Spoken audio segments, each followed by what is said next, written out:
Start as you mean to go on. That's what I say. I'm sorry.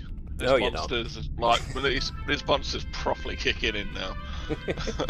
I'll be hyper for the next hour, and then you'll I crash. don't know. Yes. Yeah, I'll crash. Yeah, you guys ought to have heard him 20 minutes ago. He could barely string a sentence together. Now half a can of Monster he's already... Are they our Okay. sponsor for this stream? What monster? I think it's a tie between Monster and Dr. Pepper at them. So, Oh no, Ooh, it's Dr. Pepper. Yes, please. it's Monster Pepper. no, it's you know, it's not gamer dubs. It's what is it? Is it game? Is that a thing? Gamer dubs? I I don't know. Game of Fuel? Yeah, what was it? G Fuel. It's not G Fuel anymore. It's called S Fuel. You know, Star Trek fuel. Fuel. For any Star Trekkie, for any Trekkie which needs a bit of energy in the morning. What is it? You know, it's fuel, isn't it? It's fuel. Yeah. Plain old fuel. Don't need to dress it. Oh my goodness. Ever wondered what an antimatter engine's fuel tastes of? Well, Let's copyright this right now. An idea for an energy drink, specifically for those following Star Trek. The design on the can is a warp core. Oh yeah. And I had an awesome idea for a tagline, and it's now, if you want to know what an antimatter hit is, here, drink liquid uranium. Oh, all the flavours you can get. That'd be fantastic. Klingons on your starboard bow. Has the cat eaten the dilithium crystals? It's fuel! Right, we're copywriting this right now. You two will be like Dr. Connor at 3 o'clock in the morning with the zoo. Oh man. Right, we are definitely you- copywriting this the moment I get off stream. Are you on the beta shift? No one's ever on the beta love shift. that. I'm not sure they even exist. Are you below deck? Well, fuel. Never you mind if I'm below decks or not. Anyhow. Right. This definitely means that everybody can hear us. So let's let me turn off the music, and then let me turn off the engine rumble for all of a moment or two as we put forward our intro video, and we will see you in a couple of seconds, folks.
Good day to you, folks, and welcome along to another session of the continuing adventures of the crew of the USS Gomes. And speaking of the crew, we've got an entire ship's complement with us today.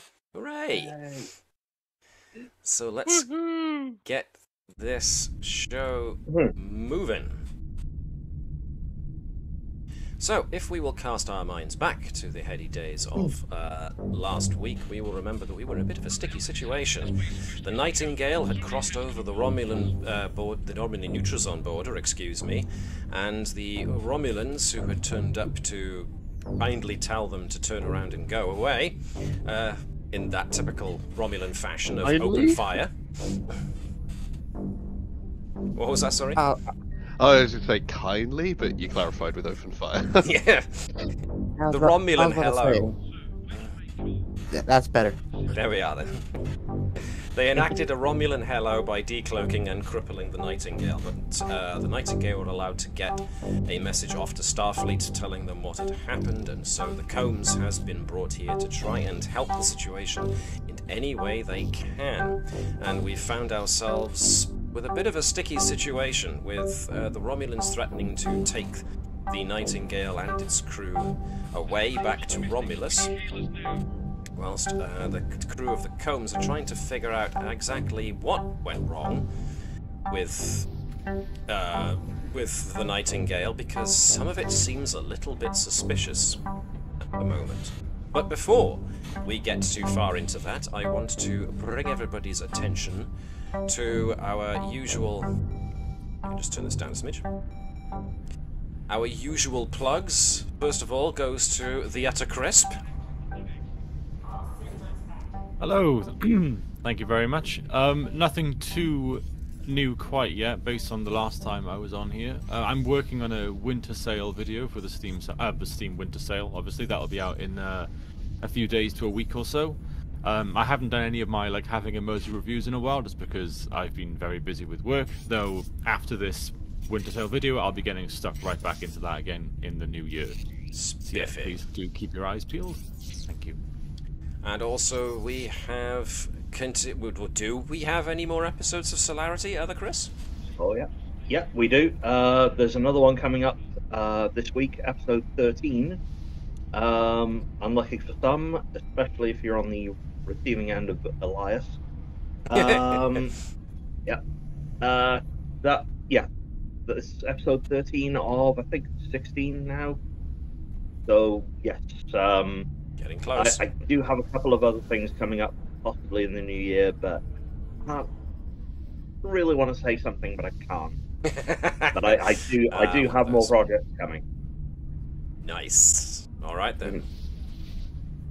Well, let's quickly move back to what was going on. So, the very last thing that happened with ourselves was, let me think, in a quick trip to sickbay, Dr. Sott had been assisting the somewhat overwhelmed Nightingale's medical crew by bringing along not only himself but also Nurse Anegrin Uro from the Combs itself in order to help with the sheer backlog of patients that were going on. Let's not also forget the fact that there are Romulan Centurions on board the Nightingale at the moment, because a deal was struck with the commander of the Romulan Warbird that's parked right outside the next to the Nightingale, that crew from the Combs were allowed to come over to the Nightingale as long as supervisory Romulan Centurions were also able to come on board and make sure that nothing untoward was going on.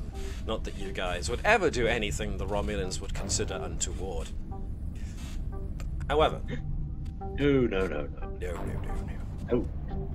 So, just to finish this little summary off, Dr. Sott helping out Commander Gatrell here in sickbay of the Nightingale was able to help out enough that Dr. Sott was able to find the former captain, who is of the Nightingale, I mean, and found her body in the makeshift morgue that had been set up in one of the cargo bays nearby, and upon an examination found evidence of a struggle, and that the captain died due to asphyxiation, most likely by strangulation, not by anything like was suspected, which was basically a bulkhead going off in her face.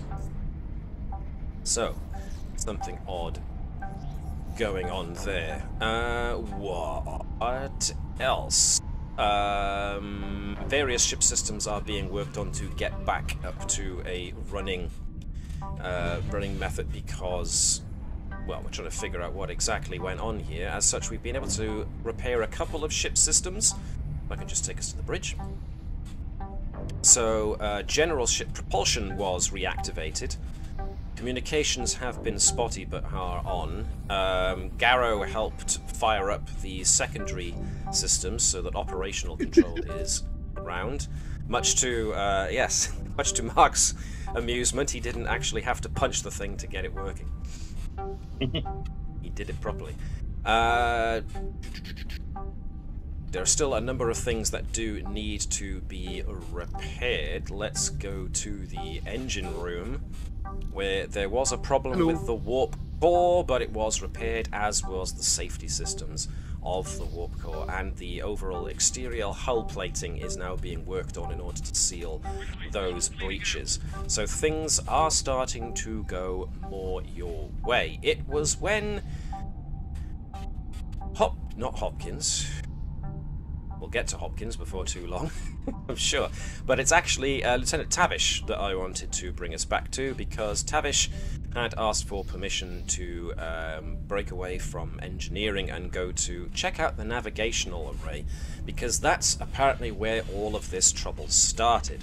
According to the Nightingale crew, their navigational officer, Lieutenant Dallon, who we can see here, was responsible for inputting the, is responsible for configuring the navigational array, and it was only luck, maybe, that Lieutenant Dallon noticed that they were way off course than what they were supposed to be, and they were actually over the Romulan Neutral Zone, so it was assumed to be some kind of navigational error.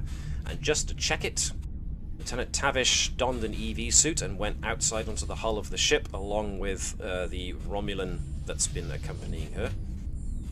And as soon as they got out onto the exterior of the ship and examined the navigational array itself, Tavish has found that someone's been messing with the isolinear chips so that it would cause erroneous data.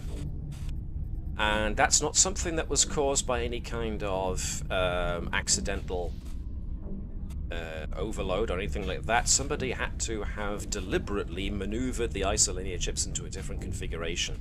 So sabotage is now looking like the most likely, well, is looking most likely. However, let us go to the bridge, where we have a lot of mess going on. So we had Gurkow and Hopkins trying to help bring the helm systems online, which they did. Councillor Sarks and Lieutenant Garrow have worked together with Operations Officer Claught of the Nightingale to put the secondary systems back online. There's still a lot that needs doing. The name Claught amuses you, does it? It's just such a good name. I do my best. In any case, we come to the bridge. The bridge, still a flaming hot mess, still repairs going on. As you guys are getting systems back up online, the Nightingale crew member up near the back of the bridge comes forward and says, Commander Lewis, now that we have the warp core back online and several systems are now coming back into operation, perhaps I could now start work on putting the repairing the main computer. At which point Commander Lewis, as we have already mentioned, is still a bit overwhelmed with all of this. She's not long on the job of being a first officer, and now she's thrust into being the main command of the Nightingale. She is still trying to assist her tactical officer with getting the weapon systems back online. She just kind of turns and says, "Oh, yeah, sure, Telek. Do whatever you need." Due to the damage to the ship's systems here on the bridge, it might be better if I go to engineering in order to try and see if I can bring the main computer online from there. Sure. Commander Lewis looks around. Commander Hopkins, isn't one of yours or two of yours down in engineering? Yes. Tavish and Flask. They should be able to help get the computers working from here while he continues his work up here? Very well. I will do my best. And Lieutenant Tavish goes back to what he was doing. Which still leaves a couple of systems to be repaired. That's when Communications Officer Basith Cha'akanos speaks up and says, Commander Hopkins, there's something going on the Romulan ship. I'm reading a strange power buildup. What kind of strange? He looks over to Ops Officer Claude, who's also got command of sensors. Claude.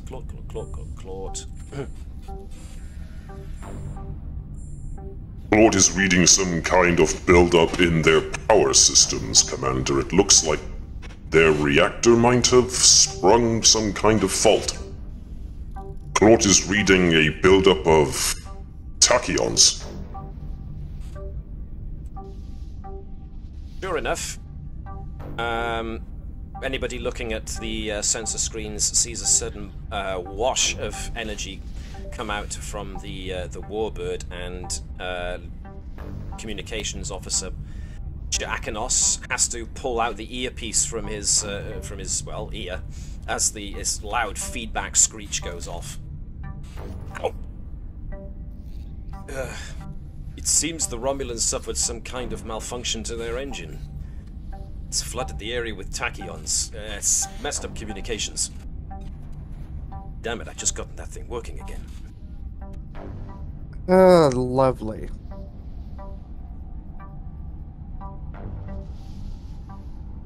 Perhaps Gurkha, I would could you be of mind assistance. Sorry, Liz, I talked over you. You go on. Hey, Gurkha, can you help get the computer system back on? I'll give it the old good college try. I would appreciate any assistance you can give me, Lieutenant Gurkha, says Lieutenant Tavish. And then, Garo, you can help with their weapon systems, right? More than likely. Yep. And I'm gonna work over here on this totally not suspicious. Get the self-destruct repair system. Get the self-destruct system repaired. Yes, indeedly do. You never know. All right, so let's deal. Don't worry, Dave. We will get to you. We're just doing something else first. So yes, Gurkha and Tavish are going to be trying to get the computer back online. So naturally, Connie, this is going to be you leading this. This is going to be difficulty 2. More than likely going to be requiring reason and, excuse me, or is it computer repair science? With some assistance from the science officer next to you. Not too bad. I know what happened last time, so I'm going to apply my star-crossed medal. Aha!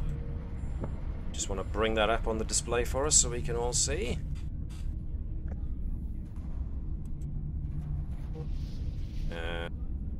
Was it Starcross you wanted, sorry? Yeah, star-crossed. Let me just post that to the chat just so we can see. Once permission before attempting a task and applying a focus, you may choose to double your focus range. Cool. Which means that's now an 8 and below. Alright then.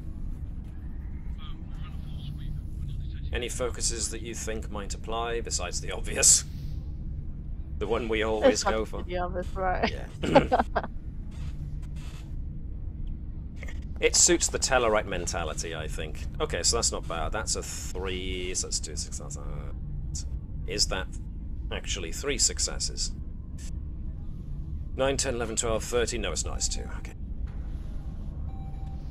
But that's 3 overall. The difficulty was 2, which means you got 1 over what you needed. So that's back in your momentum pool. Connie, if I could get you to roll 6 challenge dice for me, please. Do you remember how to do that? Yeah. Cool. Rolling now. Off you go. Ooh, that's a good lot. So, 4 successes, 3 effects. Not quite enough for a breakthrough, except, of course, that those 3 effects we can use to actually give us 1. Not bad. That should lower the difficulty down for next turn. But before we get to the computer repair lot, let us quickly jump over to who was next. We wanted weapon systems, didn't we? So we've got Garrow and probably their tactical officer. So I will roll for their tactical officer. This is going to be probably... let's go for reason and security. So sorry, is that from me or? That's from Garrow, please, yes. Reason, security. And you've more than likely got a focus. Yeah, shipboard tactical systems, so... You know where to find the on switch, is what I'm going for. Yeah. 1 dice, yep. 2 dice, because the tactical officer defers to your experience. So here we go. So yes, you get to lead this one for a change. Hey! 3 successes, 4 successes overall, which was way in advance of what you needed. Right, so can I get Garrow to roll me 7 challenge dice? Do you remember how to do this? Challenge dice. So on your character sheet there should be a red button that says perform challenge. It opens a little box asking for the number of dice and you want to roll 7.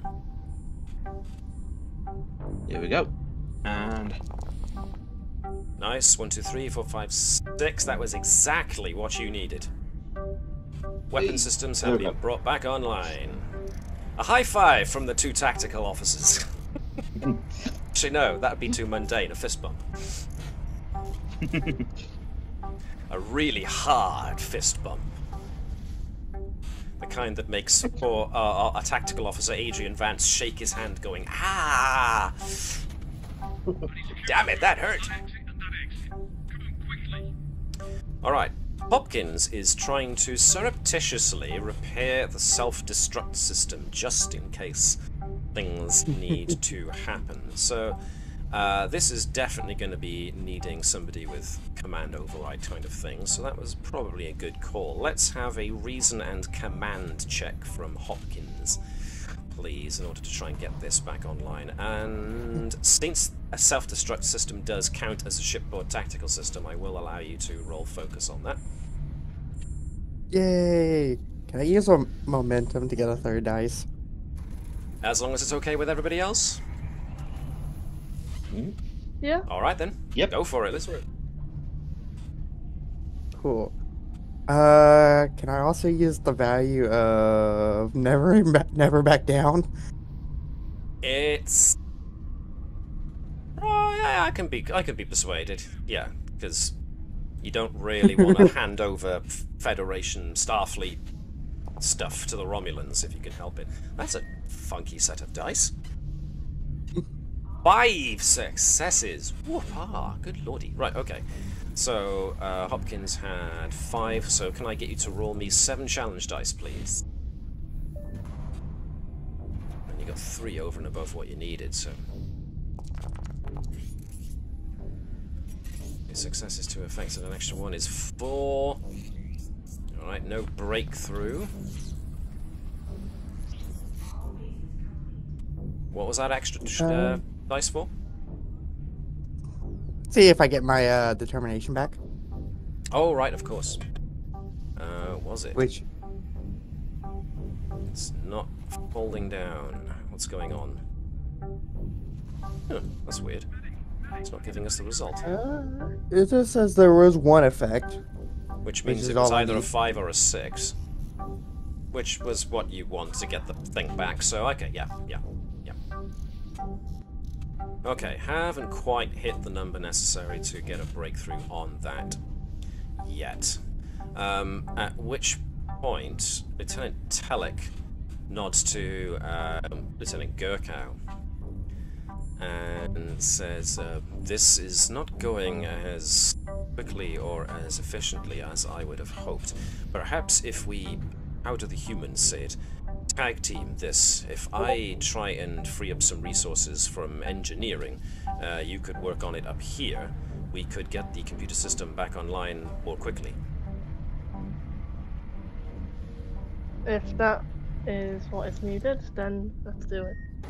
Excellent. If you'll excuse me, I will try and send a comm up to let you know when I'm in position. As Lieutenant Telek goes towards the turbo lift, even though he has to use the you'll have to use the Jeffries tubes and whatever, one of the Romulan Centurions puts a hand out and puts it on his chest to stop him. At which point Lieutenant Telek goes, I am merely going to engineering. One of you can accompany me if you wish, just to make sure that I get there safely. The Romulans exchange a look between them when the one that's not barring Telek's passage just gives a nod, at which point the Centurion takes his hand off of Telek's chest and just gives a sharp nod of his head to indicate that Telek is to lead on. So those two disappear into the Jeffries tubes. Okie dokie, so that's going to take a couple of moments before... Just wanted to check. It's now 9-on-1 on the bridge. Centurion yes, versus Starfleet. Okay. Yes, indeed. Hopkins, nudge nudge. Hey, we're supposed to not start a war? But I was thinking that.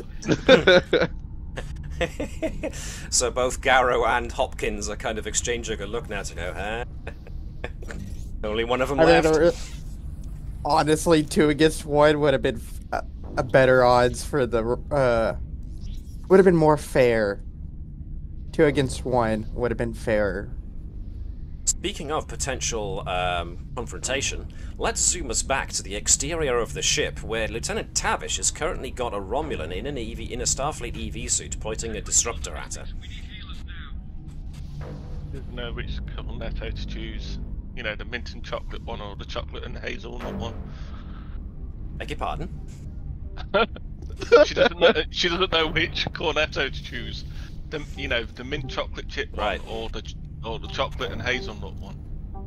Always hazelnut. Okay. So Tavish is currently kind of bent down over the navigational array, having just opened it up and had a look at the isolinear chips and seeing that they're not in position. And to remind us, the Romulan heard Tavish go, words to the effect of, that's not right. At which point the Romulan brought out his disruptor pistol, pointed at Tavish, and has signaled out saying, Commander, we have a problem. At which point the Romulan is now saying, turn around, put your hands on your head. What's Tavish gonna do? She gets up. Turns around, okay. Puts her hands on her head and goes, oh, this is cute. Oh, you don't think I've been onto you since I came onto this ship? Do you know, I'm just going to point out, I am the maddest engineer there's ever been in Starfleet. And what I've done to this ship is going to destroy that one over there, as she points over to the rumbling one. You hear the Romulan was the Romulan's been fiddling with his disruptor pistol settings, but then all of a sudden they stop, and you hear him go, what do you mean? Oh, you don't understand. He walks around until he's actually facing Tavish face to face and points the disruptor pistol right at Tavish's faceplate. What have you done?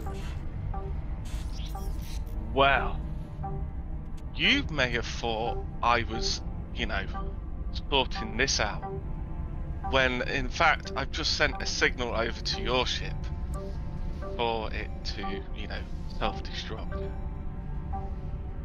He narrows his eyes. Right, I'm going to ask. She's completely and utterly speaking lies here. Oh yes, I am going to see how. Well, this is actually. Then again, hold on a second. Let me think about this. Because He ain't mad enough. there was just a Romulan incident as well on the ship, so the timing's beautiful. Honestly. Romulans have a focus of paranoid.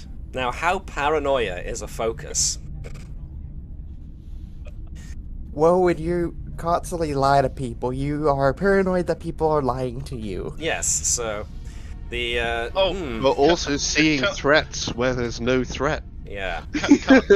Can I make this even more paranoid By all saying, means. Tavish goes, "You saw how fast I got that the warp drive on, didn't you? That's how good I am. I am really good. So, how about we start pointing the disruptor at me, yeah, and I sort out the fact that that Romulan ship is going to blow up. I've got no problem with, us just sitting here and, chatting for a little bit. I've never actually... I mean, are you an engineer?" He's frowning, and Tavish can see he's furiously trying to work out maybe a solution. You can see the wheels are spinning in his head. He just puts a hand on Tavish's shoulder and points the disruptor down. "I can blow a small hole in your suit and watch you suffocate. Unless you tell me what it is you have done." Tavish, I hasten to note that he is wearing a Starfleet issue EVA suit, which means you know these systems of an EVA suit in and out. Actually, no, because he had a... No, He's not wearing a Romulan issue one. No, he did, because he got it teleported over. Did he? Last game, I remember, yeah. Damn it, I've outsmarted myself there. Yeah. In any case, EVA suits all have to work the same kind of way, but yeah, maybe Romulan ones are a bit more circumspect. Oh! Tavish just goes, "Oh, you think I need a disruptor to make sure that you don't breathe in this... in the vacuum of space?" And she just puts her hand around, the shoulder, where the shoulder and the neck area is, and just goes, "You don't think I can make you not breathe this well? I don't need a disruptor."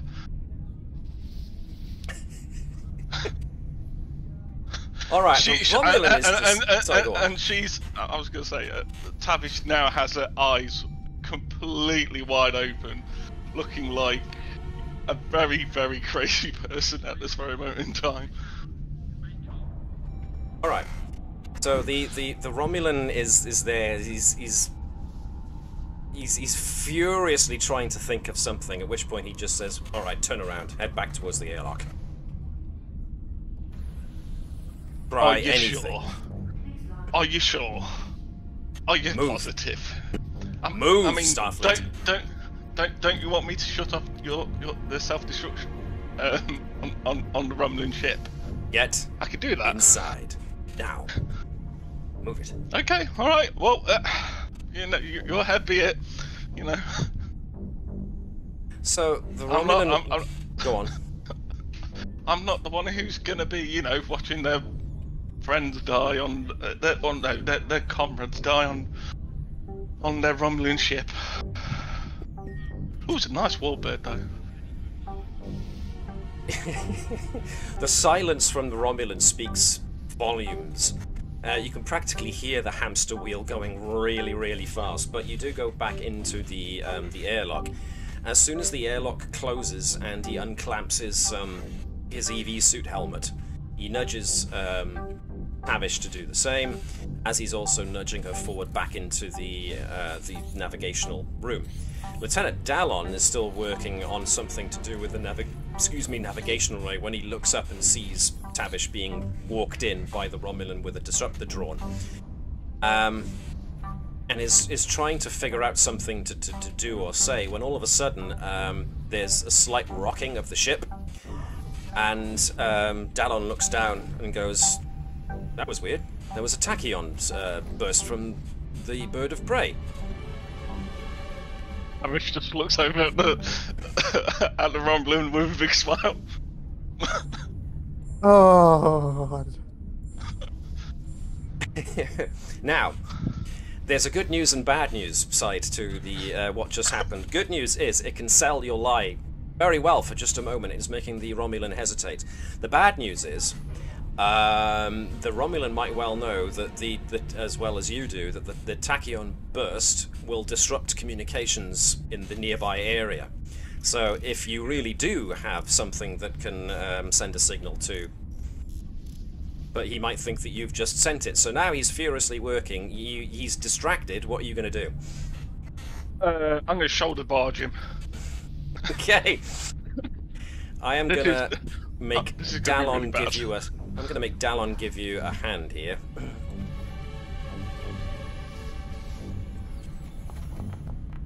And he isn't that much help. Can I get you to give me a fitness? Or a daring and security, please. Oh, I was going to say fitness is my lowest one, and so is security. So it was fitness. Take the momentum. Take the momentum. Okay, I'll take a momentum. Yeah, take one momentum. Yeah, if you spend 3 momentum, you can add 2 dice. Go for it. Okay. Is that alright with everybody else? I don't want to... Yeah, I think you might need it. Okay. We pumped out a load of momentum last turn. Go for it. Last session. Go for it. Alright. I have not got a focus in this. Barging Romulans into an airlock? No, you don't.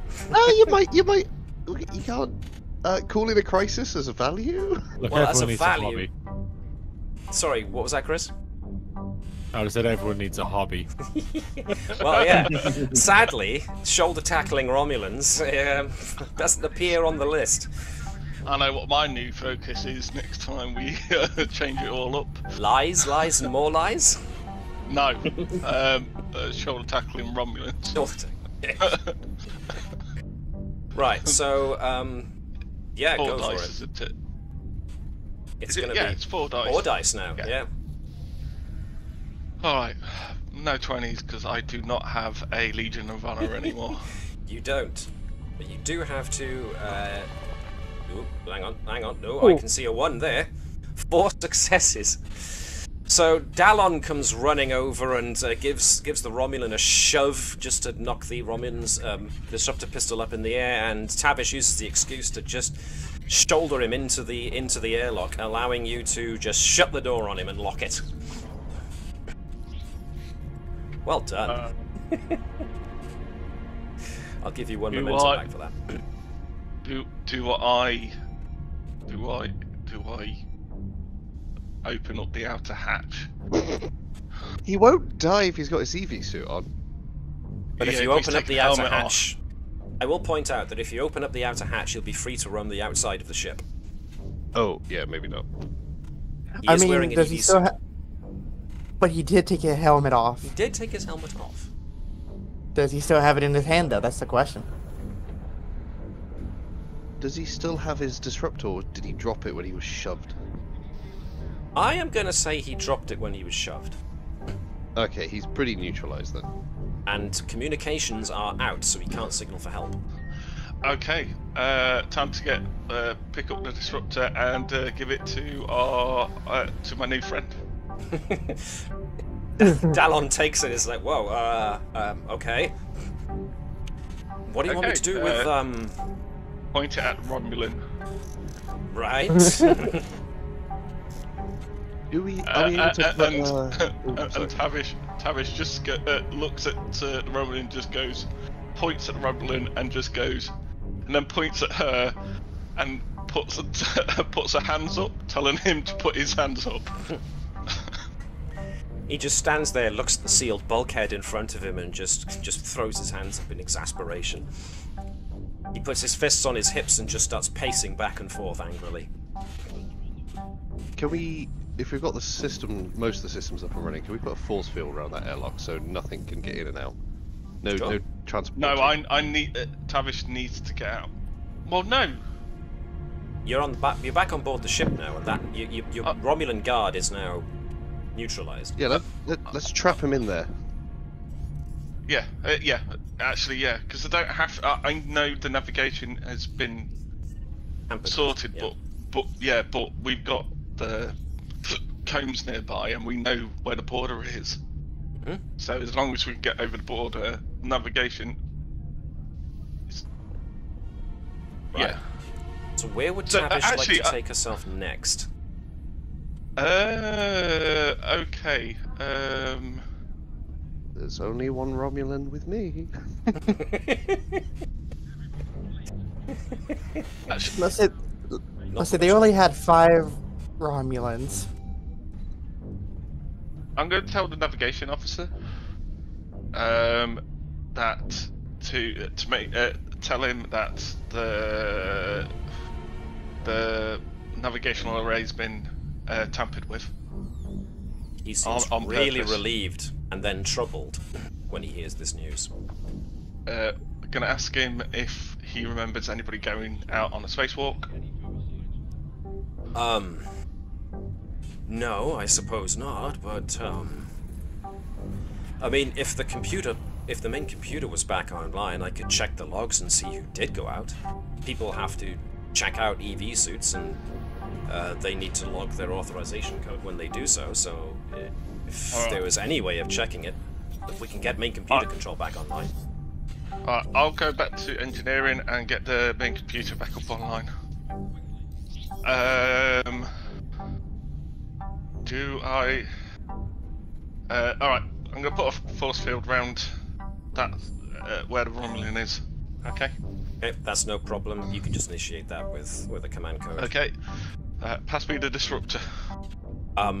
Okay. He passes it back. Didn't Okay, like that part alright. anyway. Do we still have a secure channel? Can Tavish tell all of the away team what's just happened? All communications are down, aren't they? Oh yeah, the Communications are now disrupted, yes.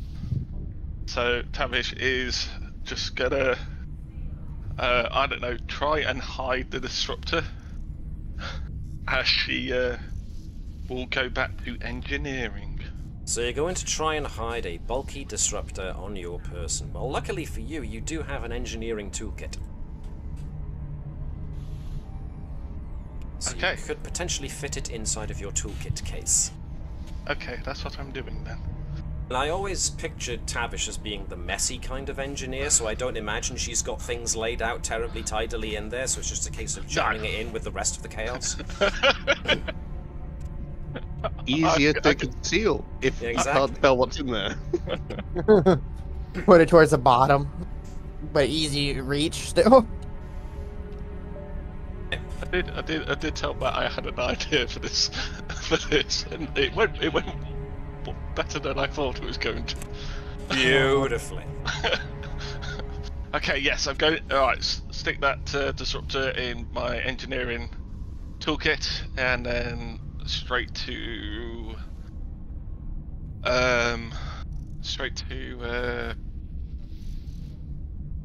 Engineering you were going to, wasn't it? engineering. Yes. Let me have a quick thinkety-think. Who else have we got roaming around? We still got Dr. Stott, who went to the morgue. Hello. So what in particular would... let me jump to sickbay, actually. So Dr. Sott was able to help alleviate some of the stress on sickbay, as I've said, and has gone to the morgue in order to do a cursory examination of the captain, and found her to have been has basically been murdered rather than necessarily part of an accident. So, what would Stott like to do now? It sounds like I need to like share my findings, right? If there's been a murder. Indeedy. So, one assumes, unless there's anything specific you'd like to add. I think I'm okay for now. So, does Sott want to go back to sickbay, or want to report back to somewhere else in order to meet up with the rest of the gang? What do you want him to do? I think I'll just head back to sickbay. Okay. Maybe just like, do a little taparoonie on my comms. and inform them that way. Okay, groovy. So looking like you're going back to work. And, Just, you know, coming- acting as normal. You do Nothing's out of the notice ordinary. that the Romulan Centurion who followed you down to sickbay is now... He's like he's listening to something. And then, of course, there's the loud screech when comms goes out after the tachyon burst. And the Romulan is looking pensive. But he's still watching everything that's going on in the room. Now, if Dr. Sott is just returning to doing medical-related stuff, there's still plenty of people that need to be seen to. A lot of the major surgeries have now been done, thanks to Sott knowing how to work without biobeds, but now that the power has been brought back on the biobeds and all the various medical instrumentation, is back up and working again, so you're able to do business as usual. If there's nothing else that you can think of you want to do, then I am going to shift us over to engineering. Tavish arrives to find that there's now 2 Romulans in engineering, one of which followed Lieutenant Telek when he appeared. So Flask is there busy directing everybody and putting everybody to work to conduct repairs. So as Lieutenant Telek comes in, Flask notices he's being flanked by a Romulan Centurion. But Telek just seems to go over to one of the consoles and starts working. And that's not long before Tavish arrives. So Tavish and Flask, what are you doing? Can I ask, are they going to be really suspicious that I am here and my bodyguard is not? Well, you can give me an insight and security check if you want to test how well you're reading their current attitude. Okay. You can also always get Flask to help if you don't want. Never mind. I Romulans. can definitely help. Am I helping? Well, you can definitely help, can help. with that roll, yes. Insight and Security. security. Oh, Yeah. great. Yeah. To get a kind of impression as to what they're... Yeah, okay. Flask a little bit better at reading people. The 2 Romulans, I mean, the one guy who's just been hanging around watching everything going on, he seemed to get a little bit itchy, as it were. Not literally scratching himself, but, you know, he was moving back and forth on his feet a lot in that kind of nervous way that people fidget. And then there's the big screeches as all comms go out, at which point he just seems to keep watching everything very intently. Telek and his Romulan Centurion chaperone walk in, and the Centurions are both sharing a bit of a look between the 2 of them, but they're trying to maintain the veneer that they're still very much in control of the situation. When Tavish walks in, they don't seem to pay her too much mind. They just clock that she's there, they keep watching what she's up to, but they don't seem to react to the fact that she's come back without her guard. Make of that what you will. No love lost between Romulans.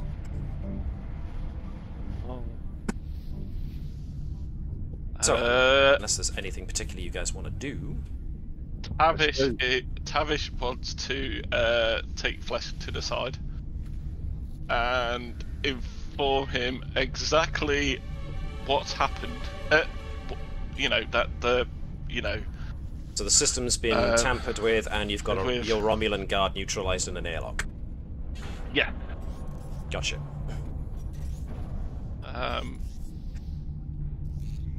And so, my partner in crime, what do you want to do now?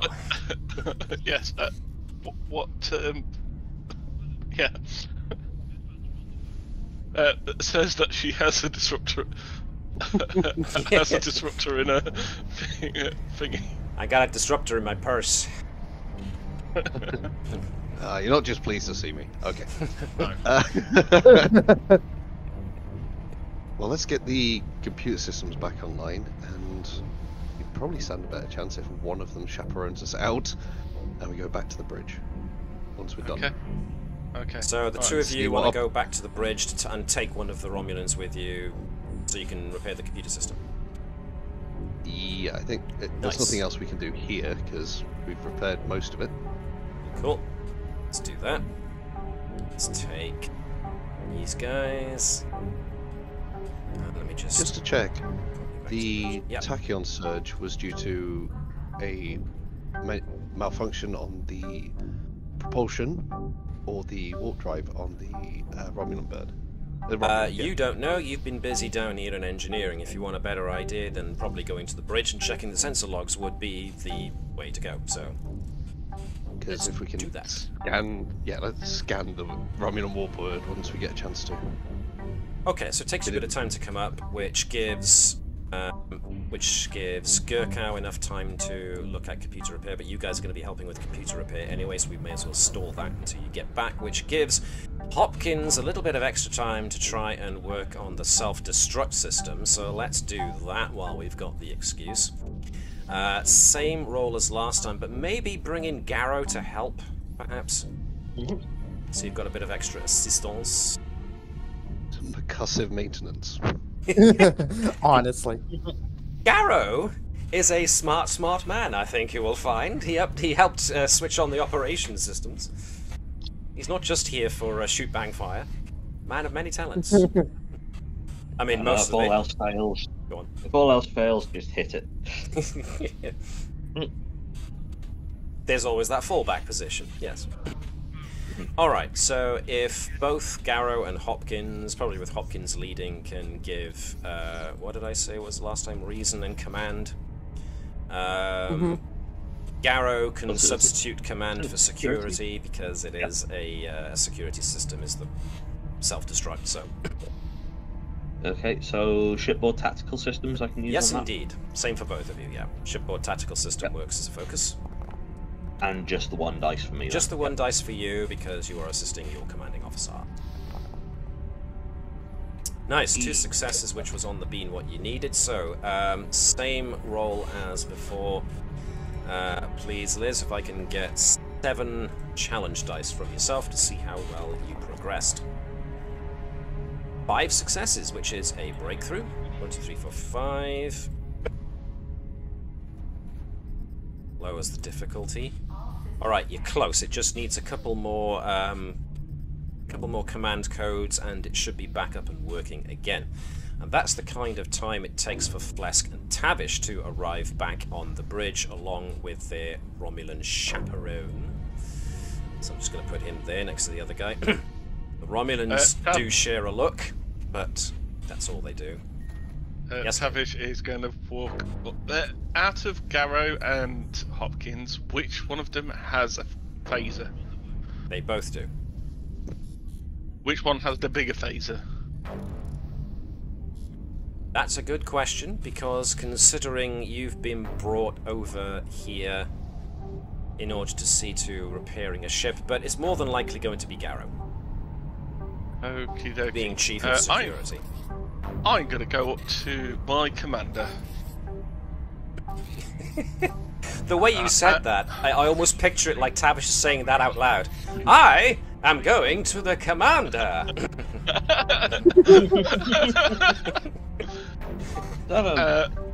Goes over to sorry. Sounds like Frost. No, that sounded like Toast of London there. Sounded like Matt Berry. I love Matt Berry.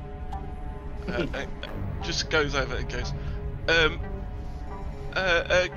Commander, you need a tool for that, and points at where they're doing it. And she goes, come here, I'll show you which tool you need, and opens up her her toolkit, where it's only she just like maneuvers Hopkins. So them two are the only people who can see her engineering toolkit and is away, well, from the looks of the Romulans. And then shows her the disruptor. The Romulan disruptor in the bottom of her engineering kit, yes. And goes, I think you may need this tool. Yeah, this tool would be lovely. Just don't be surprised if you don't get it back. Fine, that's, you know, as long as you buy me some, I don't know, some Romulan ale. Wink, wink. Yeah, that is pretty much it, yeah. Oh, dear. We need to put you on high energy drinks more often, Dave, because I'm loving these silly antics and these wacky ideas. She's gonna look at the two Romulans, just like 2 against 1. I like those odds. She goes, not just yet. I almost feel bad for them. You have to wait until it's fixed. I've got to fix that over there. So as soon as I give you the sign, then you use that tool to fix that. Okay. How? How will the Romulans ever break this code? Hey, this is intricate. I know. And they're all the way on the other side, and I'm presuming that we're whispering. Well, with the sheer amount of dramatic emphasis on certain key words, I'm not sure there is being whispered here. There's a real thorough attempt at trying to convince the Romulans that nothing is wrong and everything is fine. No, So- the Romulans are being distracted by Flesk, who's boasting about how much blood wine he can drink and how he's beaten Klingons in the Tukva. And he's interested in buying some Romulan ale. So Flesk is doing what Flesk usually does, which is talking a big old game. Hello, I'm a distraction. Without being a distraction. This brings me around nicely to what was going to be going on with the computer repair. Whilst all this was going on, so I'm gonna have to find, because he's on another deck now. Computer repair, would that be me and Tavish, power team, for quick repair? Well, yeah, sure, but Tavish at this moment is giving really subtle insinuations at the commander, which, you know, anybody could miss. They had to listen really hard to get the nuance, but Hawkins would definitely take the disruptor pistol and be like, "Damn, Tavish, you do know how to impress your commander." I was almost certain you were going to say, "Damn, Tavish, you know how to repair." I can do subtle too. Give me a promotion. Press then. She walks off. That one was not subterfuge. That line was totally true, you're fairly certain. Alright, let's get to the computer, shall we? Unless that's a euphemism for something else. Self-destruct! No. Alright, let's get to the computer system. So who is helping Gurkow and, forgotten his name, Telek with the computer repair? Okay. Me. Alright, so what did I say was the last time? Reason and science. Anybody who's got focuses to do with computer systems is a definite help. Can I give a reason and engineering? Because I do have focus in computers. I will allow that. Okay. Who is the lead on this then? I mean, makes sense for Gurkow to be because she's been on the lead on this already. Yeah. But if I take it, I've got repair team leader and in the nick of time, which I can. Okay. If I But can use in the that's nick of okay. time as an assist, but repair team leader to direct and lead repair parties during emergencies, give them guidance. Oh, that's just repairing another breach. Don't Yeah, need that's that. repair. So I was don't going need to say. lead it. Sounds Yeah, like don't hull need that breach. I've got miracle worker. Yes, you do. So both of you do but I have don't need- talents that will help. Yeah, I was gonna say I don't think I need to be leading on this for miracle worker. So yeah. Well, Yeah, I don't Right. need to lead either. So, Gurkow, you're leading. Okay then. Okay. Hope this goes well then. I think You're you know, leading you. rely on some statistical probability once Yep. again. Well, the probability of repair has just gone up somewhat now that you've got Flesk and Tavish here, so... I'll be counting on you two. I I wouldn't. triage it. Triaging repair wouldn't really work at the moment because that's my only focus. It's a stretch. It is a stretch, I'm afraid, yeah. Yeah, no focus from me. But Tavish or I could take a momentum. Are we using Telic as well? Oh yeah, we are using Telet. So that's 1, 2, so 3, that's 4, 5, that'll 3, be 4, all of you, 5. so yeah. Yeah. I will roll for Telic, then. Only 1 dice. Alright, not bad. Okay. So you're already over the difficulty. That's another one. What am I rolling for again? Sorry. Reason and science, please. Reason and science. Cool. And I'm just going to roll the wrong 1 dice. This is the 1 dice, yes, please. Ooh, it was almost a 19, but it rolled back onto a 9. Nice, nice, nice. 1, 2, 3, 4. So the momentum pool goes right back up to top again. So Connie, if I could get those 6 challenge dice, please.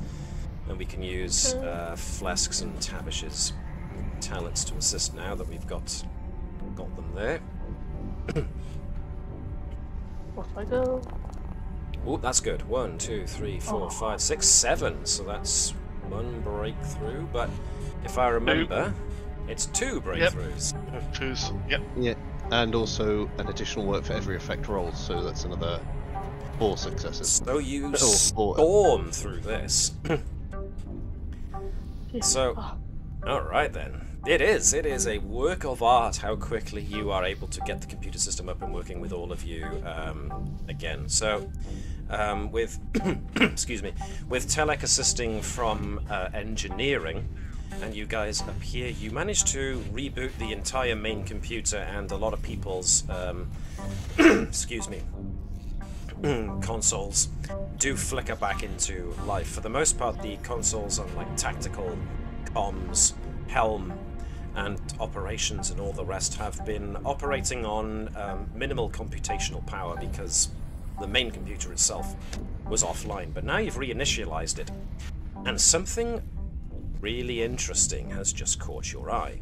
Now, the main computer's ability to process all the various functions needed for the ship still very much intact, which means when you kick it up a notch, everybody now gets to be able to get the actual ship to assist with computer-related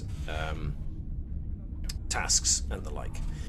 But the one thing that does catch your eye is that a command protocol has been initiated, such that when you try, so my assumption here was that Tavish was going to have a look at the logs for who accessed the navigational array. Yeah. As soon as you try that, it comes up with an alert screen saying, Romulan protocol active. Please provide, what's the word? Please provide authorization. Hacking time, Tavish. Well, ooh, this is a point. You don't have comms at the moment. Yeah, okay, fine. Whichever way you want to go about this. Is Romulan protocols? Is that a Starfleet? Would we know if that's a Starfleet thing or a Now then, that's interesting Romulan because thing? you don't, and you're a chief engineer. Blesk doesn't remember getting anything like that in his when he was promoted to like second officer, so it's like, okay, whoa, kind of weird. The kind of authorization it's looking for is high level, so your guess would be captain or similar would be required to initiate a protocol like this. Commander Lewis is acting captain, so in Yes. effect, would she have access? Even if she's not familiar with the protocol? You can ask her. Let's ask her. Hey, So- Commander Lewis, come here She turns around. now. Oh, you've got the computer system up. Thank goodness. That's going to help. Yeah. Wait, what's that? Well, she points at the alert. You tell me. Romulan protocol. Wait. I know I haven't been on the job long, but this was something they did actually tell us.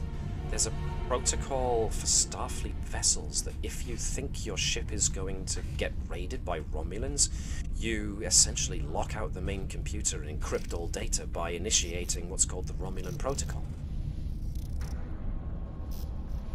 The fact that the Romulan protocol has been activated means that the captain did it. Why would the captain do it? And you start to see that she suddenly realizes a couple of things. I mean, you haven't actually said yet that you've learned that her captain was killed, rather than injured in an accident when the ship got hit.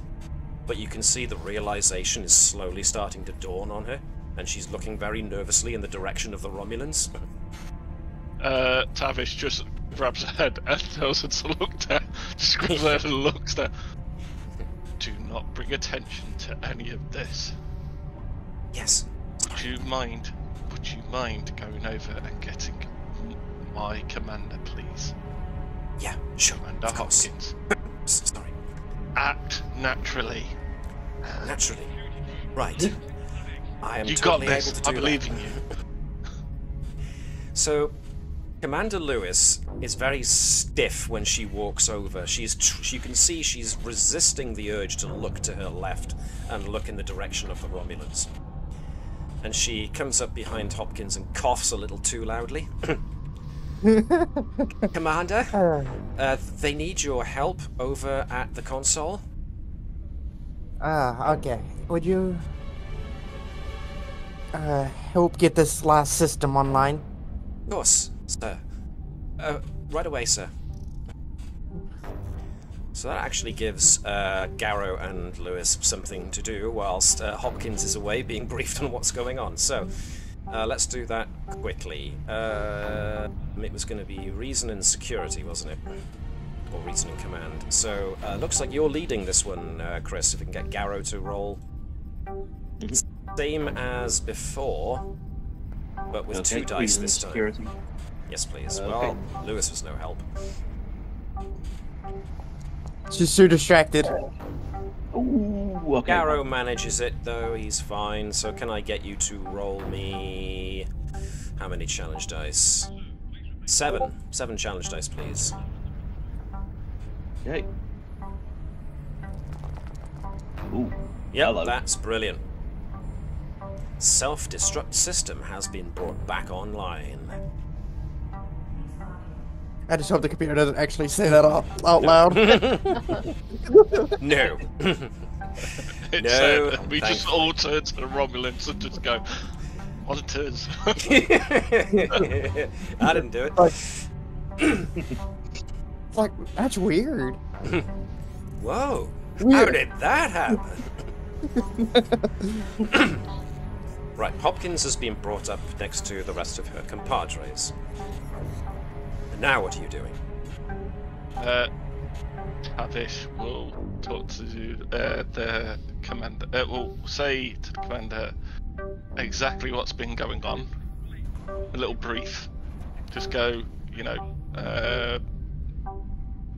tell them about the navigation being tampered with, the Romulan in the airlock, She says, "You can thank me, by the way, you little toy." I won't tell the captain. I'll say to the captain, it was an emergency. Don't worry. I think he'll believe and you. then, yeah, and point out the Romulan protocol, because if Commander Lewis knows about it, then Commander Hopkins is definitely going to know about it. Almost certainly. Hopkins has been around the block enough to know that, yes, as a rule, because they know how much Romulans love to get their hands on other people's stuff, there is, in fact, a protocol for encrypting the data files in the main computer on the off chance that a captain or an acting captain thinks that their ship is going to fall into Romulan hands.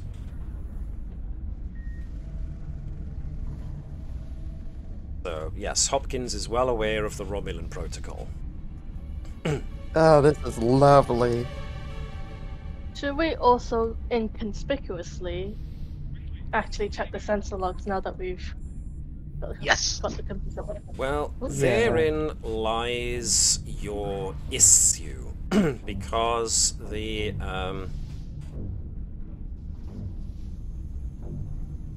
actually, pardon me. Let me just make sure that you did actually. Did you decrypt it, or did you not? Actually, you do have the option of decrypting it now that you've got someone of high enough rank and protocol to do so, so yeah. Never mind, ignore me. I was going to say... Let's temporarily decrypt it, just to get what we need. Should we then... Do we do it on the sneaky sneak, or do we take out the Romulans? Good question. I Or do we distract them first? I don't know if it's a good idea or not, to be perfectly honest with you. Because What I do don't other want people the think? Yeah. I think we can decrypt it temporarily, so it's still secure, get the information we need, and then deal with the Romulans. Yeah, let's do this on the download first, and then. Okay. Or there's lies in the problem. If we decrypt the system now, we don't know who's got access to this, and we still don't know who essentially the spy is, the saboteur is. Ooh, very good point. Do we? Can we have someone fetch Dr. Sot up with a hyper spray just to knock him out then? Like, No, oh, we've yeah. got- The oxygen went out. I don't know what happened. We all think. Is this a job for Special Agent Sot? I think it might be. We've still got Romulan in engineering and 2 Romulans in engineering. One in sickbay. One in sickbay. So if we can take control of the bridge, we've got the warp core back online. We can get out of here. So, are you Romulan bringing bird- Sot up from sickbay?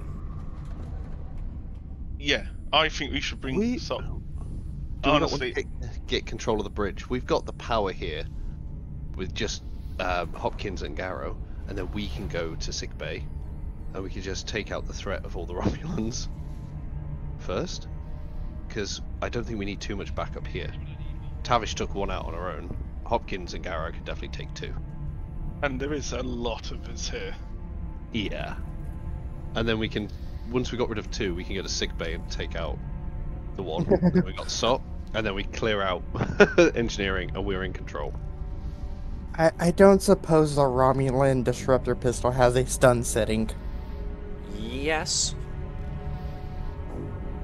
They do like to interrogate prisoners, so they would have a stun. Okay, I was just thinking because I know in Star Trek Picard, they mentioned that certain blasters don't have the stun setting from Romulan. I think Mark makes a good point. They do like to interrogate folks, so in all likelihood, yes, they do have a stun setting. Good. It's not always on by default, but, you know, surreptitiously reaching in to get hold of the tool in order to flip it over to a stun setting is certainly easy enough for Hopkins to do. Flask going over and starting to baffle them with conversation, so he's setting up a distraction for you. So who is going to act? Not Tavish. Not Tavish. Tavish has done no. her heroics for the day, is she? Yeah, pretty much. What? Is Gurkau going to get involved in this fracas? Yeah, I think Gurkau. Sorry, I think Gurkau should be there to distraction because Gurkau is the master of, you know, unarmed combat. Yeah. Protect the flask. Yeah, I think. I'll go over there.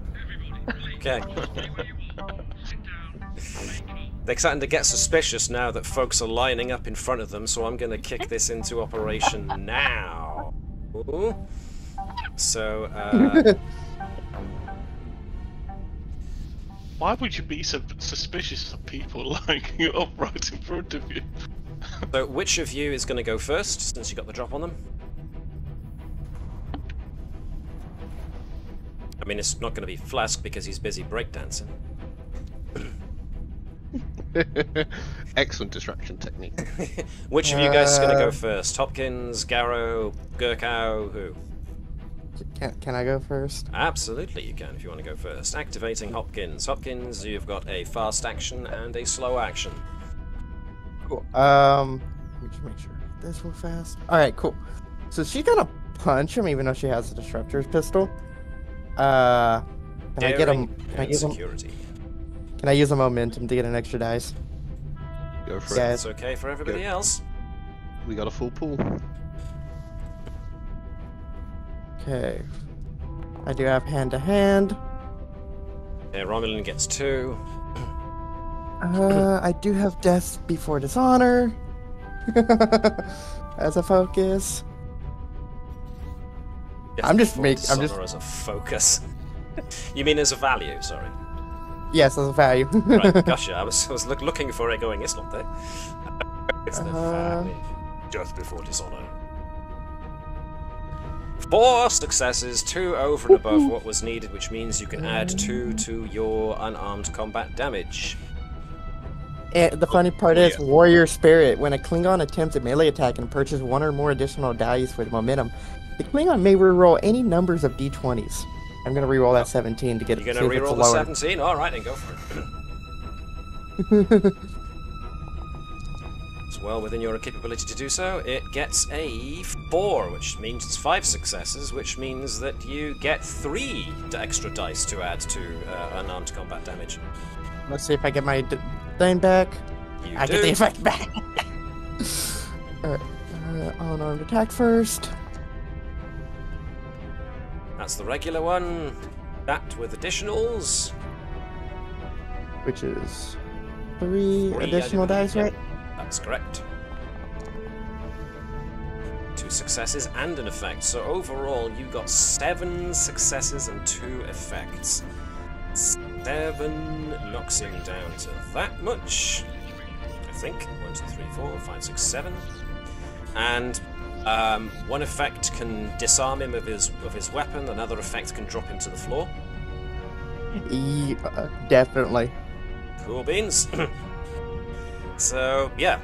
Hopkins goes in swinging, knocks the guy into the wall, grabs hold of his weapon arm, hit throws him over her shoulder, yanks the weapon from his arm, and she's basically got the dude on the ground, looking stunned. Now, that means one of the Romulans will get to go next, unless you spend 2 momentum to seize the initiative. Do it. Seize the initiative. Alright, who's going next out of you guys, then? Mind if I have a crack at it? Yup. Garrow, surely. Alright then, so Garrow's up. Okay. You can do it. He's got the biggest phaser by far, so... And yes, I am damn. talking about the actual weapon. Oh yeah. I know I how thought you so. people think. I didn't think that at all. Oh, it's time to get the phaser out then and open fire. So that'd be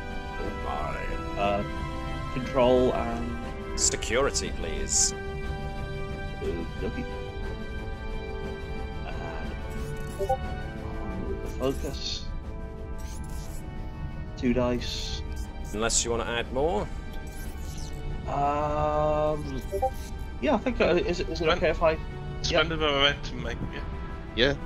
Yeah, I'll. Okay, can someone take a thingy off for that one? Okay, oh, done. No, it's not. It's not.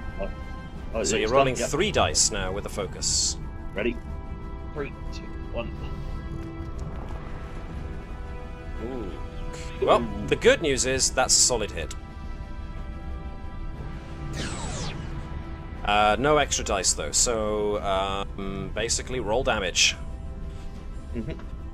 for your Type That's 3 Type 3. phaser. Okey-dokey. Just whips out the phaser rifle. That could have been better. 1, 2, 3, 4, 5, 6, 7. Again, another 7. My lucky number. Or am I its lucky person? I've never have figured that one out. 1, 2, 3, 4, 5, 6, 7. Ba-bam. You didn't have much chance to tune it, so it just takes the effect. So, yeah, bam. The Romulans go next, which means it's going to be this Romulan that just got shot. He's going to use his quick action to draw his disruptor. He's got a target-rich environment here. Do it, I dare you. Well, Hopkins is over there with the other guy. It's more, is it going to be Gurkha or is it going to be Flask or is he going to take a shot at Tavish? I'm going to roll a 6-sided die and determine it myself. 1 to 2 Flask, 3 to 4 Gurkha, 5 to 6 Tavish. Tavish. He's just been shot. It's a 5, it's a Tavish. He's going to fire wildly. It's like a Saturday game. Yeah, pretty much.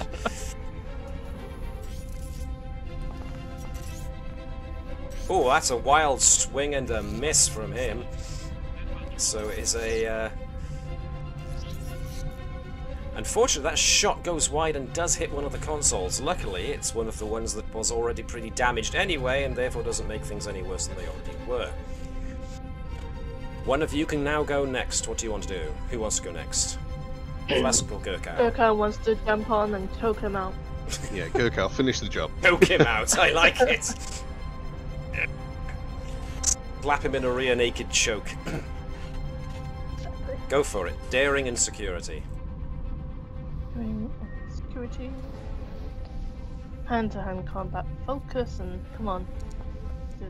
I only rolled 1, so it's good. Oh, I can see a 1. Well, I've already lost that one. The Romulan has already lost that one. 2 successes over what was necessary, so as usual, 2 can be banked for your momentum, or they can be spent for extra damage, or you can mix and match. He's pretty damaged already. We could bank some for the next Romulan. Yeah, maybe mix and match then, just to make Yeah. sure. 1 for 1. Okay, so 1 extra on top of what Gurkha already does. 1 goes back into the momentum pool. Cool. So roll unarmed damage, and then roll an extra challenge dice. Let's see how much damage you do. Ooh, again, could have gone better. But Challenge die. 1 days. Ooh, there we are, an extra 2, so 5 in total. So that guy gets taken down, taken out. Excellent. So not dead, just defeated. Oh. Taken That's down, good. taken out. That's our Gurkha. Yep, she basically Yeah. barges forward, tackles him into the wall, and then snakes around behind him and locks him in a guillotine choke. Guillotine's from the front, Matt. Okay, so barges him in from the front. As he bends over, she locks in the guillotine choke and just brings him down to the ground. He's tapping furiously, but this ain't no contest, folks. She holds on until he passes out. Meanwhile, the Romulan on the ground next to Hopkins is going to want to use his fast action to get back up, and is then going to do daring and security. Try and take on Hopkins. He only gets one, so Liz, if I can get daring and security from Hopkins. And retaliation.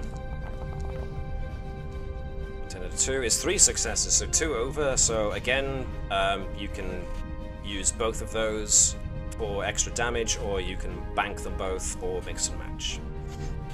Let's mix and match. Excellent. 1 extra damage, 1 goes into momentum. Which I will do now. Oop, there we go. So 1 extra damage on top of that is nothing. So that's 2. So you block his incoming attacks. Flip him back around and put him back on his butt. Stay down. Whee! Ba-bam! Which leaves us with Flesk. What's Flesk gonna do? I guess I'm just gonna. I might as well just try and stun him with a phaser. Alright. So that's Control and security. Difficulty 2. Difficulty 2. I've got nothing to boost that, so it's just a roll with 2 dice. Hope you don't hit Hopkins. Okay, so the good news is you don't hit Hopkins. Bad news, you hit the wall instead. Does Tavish want to do anything?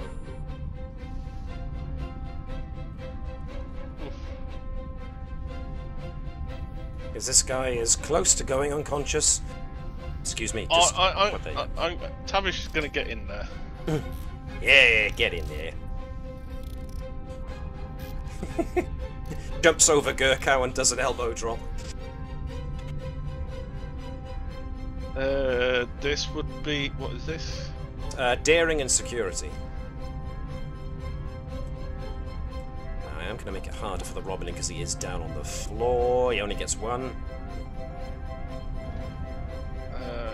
Okay, let's roll. Let's roll. Ooh, that's good. 1, so it's a no-score draw, as it were. So they're both scuffling on the ground. So Tavish essentially just leaps on top of this guy. He's just there trying to pin him to the ground. It's all legs and arms at the moment. Hopkins is there looking at it going, no style. Look at that. She's just all limbs. Looked like Les needs to go to the shooting range, and you need more training in hand-to-hand combat. It's just a hyperspanner being waved around. Hopkins is like, God, the last time I saw something wriggle and writhe this much, I was eating gach. Let me show you how it's done. Yep, it's your turn again, so if Hopkins wants to take charge, as it were, then you can try and finish him off. But that means he has to roll daring and security first, so let's do that. I'm still rolling fairly average, so that's much better. So again, same old options. Yeah, 2 over the top. The last one. Mix and match. Okay. Oh yeah, he is out. 1 solidly landed left swing to the jaw, and he's out, and he stops moving. Tavish for a moment thinks she was the one that got him, but then realizes, yeah, again, not dead, defeated. So there we are. The Romulans on the bridge have now been incapacitated in a matter of seconds, I might add. Sorry. So Tavish had a moment of triumph there, going, "Ha-ha, I did it!" And then she looks at who's actually got a bloodied fist, and is like, oh, okay. And I helped. So before we make our way to sickbay to save Dr. Sott, can we let the crew, or do we want to leave someone behind in case the saboteur's on the bridge? Good point. I think having somebody left behind, because we still don't know who. Oh! I've just remembered who we actually have with us. Councillor Sachs. Yes. She was watching all of this go on from the safety of being next to Officer Claude. Talk to Councillor Sachs and see if she can pick up on, you know, somebody. I know everybody's nervous, but cool, no problem, Liz. Want to see if she can pick up on somebody being false. Yeah. Okay. Yes. Specifically on the bridge. Specifically on the bridge. Chris, Powell, since you haven't been doing an awful lot, let's get you to be Councillor Sachs, shall we? Sure. It's going to be insight and command with a focus on empathy for her to use her betazoid powers. That's her usual level of success. Okay, so Councillor Sachs concentrates and she passes her empathetic sense around everybody on the bridge. And she just kind of leans into the rest of you and whispers, I'm not getting anything from any of these guys. They all seem pretty genuine in their fear and apprehension. Even Helm Officer Tashur, who's a Vulcan, is trying her best to suppress her nervousness. I can still read it from her, so I don't think anybody on the bridge is hiding something. Are we going to do the Romulan decryption before we head off? No. Okay. Not just for a guess. We can access that anywhere on the ship. Okay. We need to find the saboteur. We need to find the saboteur. That is our main thingy, and well, our main objective, and to get rid of, well, incapacitate the Romulans. That's why I want to inform, if we're trusting the people on the bridge, inform them to prep navigation to get to the USS Combs when the signal's given. At which point Commander Lewis gives you like a very nervous, are we doing this? Okay, we're doing this. Alright, we might not we'll do wait for the it, signal. but we want to, yeah, we might not do it, but we need to have an option on the table. And one of the options on the table is getting the hell out of here. Yes. You got this, Commander Lewis. You got this. Just telling us to run for the other side of the border? Yes, sir, I really do have this. No, you're good. You're okay. Just believe in your ability to command. You're trying to boost Commander Lewis's motivation in herself. The Andorian communications officer pipes up and says, "Oh, sirs, the tachyon interference has decreased to the point where communications are coming back online." And it's then that the ship shakes. The ship shakes. At which point, Claude speaks up. Let me find Claude's voice. Sirs, Romulans have locked tractor beam onto the Nightingale. Oops. And your communication, the Andorian communications officer pipes up and says, the Romulans are sending us a signal, sir. Communication, they've spotted a structurally weak point on the Nightingale that looks like it's about to buckle. They are reinforcing it with a tractor beam. And he kind of then looks behind him at the rest of you. Do you smell that? I think smells a bit fishy. Can we break the tractor beam? It's possible. There are numerous ways to try and break a tractor beam. To do that would involve either getting the shields back online or maybe sending an anti-proton pulse, I think it was, back up. their tractor beam, which would involve maybe monkeying with the main deflector. No, I think if we are putting the option on the table of doing a runner, I'd want the shields online in case they start shooting. Or shooting in response to us negating the tractor beam. Thoughts?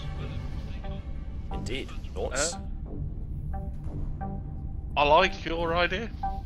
I'd rather have shields.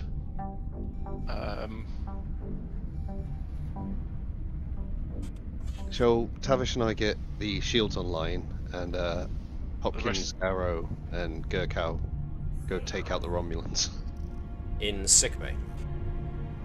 Well, they could split up as well if they wanted to. Or take out the one engineering as well. Okay. Raven. There's two in engineering.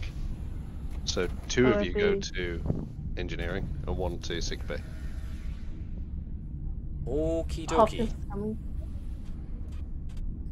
So, who was going where again? Sorry.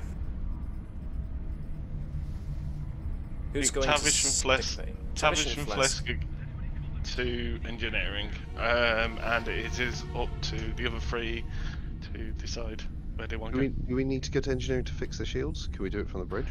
I'd rather be down in the engineering because I mean Dave has an idea of who the saboteur may be, and I'd rather be down in engineering at the moment.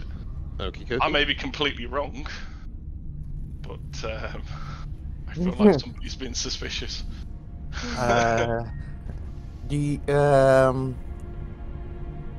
Hopkins is going to join Tavish into engineering. Okay, we three Which go to leaves engineering. Gurkow and Garrow to go liberate the dock from sickbay. Gotcha. Yeah, they got it. I trust Gurkow in hand-to-hand combat. At least she pays attention. I'm assuming we've somehow restrained the Romulans and put them in One some kind of imagines. containment. Yes. Yeah, they're in containment fields or somewhere. Or they've just been tied up with loose threads of cable that are hanging from the ceiling, you know. Hey, who wants these two other disruptor pistols? Oh, look what I found, these handy zip ties in this drawer over here. It's going to take more time to get down to engineering than it is to get to sickbay, so let's go to sickbay first. Garrow and Gurkow are making their way down to sickbay, and they find that there's still the line of minor injuries that are being seen to by a nurse queuing outside of sickbay, whereas if you ask where Dr. Sott or their chief medical officer is, they'll point to the door that leads into the main sickbay itself. So, there, of course, I've got a bead on the Romulan Centurion, who is still watching everything going on. Although he now seems to be paying attention to something that he's trying to listen to. And he's now distracted. backing out of this. He's now backing out of sickbay. It's like he's choosing this moment to slink away. Because he definitely seems to be going very carefully to make sure that nobody in sickbay is actually noticing he's pulling away. So he's not paying any attention to Garrow or Gurkow at the moment. Okay, let's jump him. So you both basically get a chance to jump in without his knowledge, so... whoever wants to go first, or you could both contribute to the same action, daring and security. Probably easiest. So what's the You could take it in turns, and if the Romulan's about to do anything, we've got full momentum pool, just seize the initiative. Yeah, well, you get the drop on him, so you both get to act without seizing the initiative. Oh, yeah. So, No. Yeah, I was about to say if one of us messes up, then we don't he doesn't immediately wheel round and cool. Okay then. Let's see, who goes first then? Garrow or Gurkow? I mean, daring 10, Gurkow, security Gurkow. 3 versus daring 9, security 5, so a toss-up either way. Go on, Gurko. Give him the old Yeah. one too. I'll give him the old one too, and Garrow can finish the job when I invariably not finish it myself. So she hand-to-hand tackles him, combat. holds him up, and then Garrow comes in with the clothesline from over the top. I get it. One success. Okay, roll unarmed combat damage. Pardon me. Ooh, only 2 successes. Okay, so I'm on. Managed to knock his weapon away, so it's that. So I'm on controlled security, am I? You are on daring and security for fisticuffs, Daring, security. but you do have a focus in hand-to-hand combat, so you can use that. And all of that momentum's just sitting there. Yep. Okay. I might spend one then to get a second dice. Yep. Go for it. Okay. If you want to take off the momentum, I'll roll. I will take off the momentum. Yep, ready. And You forgot the other dice. oh no, I said 2 dice. You should be rolling 3, my dude. Oh right. So roll another. So roll another one. You can use the reroll results button down there, and we'll count it as Okay. one of the symbols. When it asks for a number of dice, just roll 1. Count it as the same thing. It's the same roll. Oof. Oof. Oof. Well, roll regular old unarmed combat damage then, please. Okay. Ooh, Foundry hates you today. Jeez. Yeah. Alright, so the good news is, Gurkow knocked his weapon away, and Garrow has knocked him flat on his back, which means that we do enter into proper initiative now. So, whoops-a-daisy, I've just taken you out of initiative. One of you gets to go. Which one? Is Gurkow going to try and lock in a choke again, or is Garrow going to pummel his face into the floor? What's going to happen? I like the idea of choking him out if... Alright, then Gurkow can go first. That is daring and another security. Yes, but this time the Romulan gets to fight back. Okay. Oh my god. It's a full Nelson chokehold. Is a full Nelson a choke? No! Legion of Honor! Legion of Honor! Wow, you were fast with that! Alright, the good news is that they both scored 1 success, so it's a no-score draw. So the Romulan and Gurkha were just kind of jockeying for position now, wrestling, grappling. The Romulan is going to go next unless somebody seizes the initiative. Go on, Gareth. Seize the initiative for 2 momentum. Okay. Where's my token? There. So Okay, I will take so the momentum away. Blast Yep, him on the daring. floor. Blast him! Daring security. Daring Focus. and security with focus. Okay, 2 dice. 2 dice. I rolled pretty poorly there myself. Everyone's rolling poorly. Oh, hello, that's much better. Ooh. So, 2 dice, 2 successes over what you needed. You can either add those to damage, or you can add them back to momentum, or mix and match, as per usual.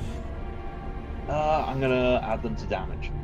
Alrighty, roll your unarmed damage, and then roll 2 extra dice. Okay, here's the unarmed strike.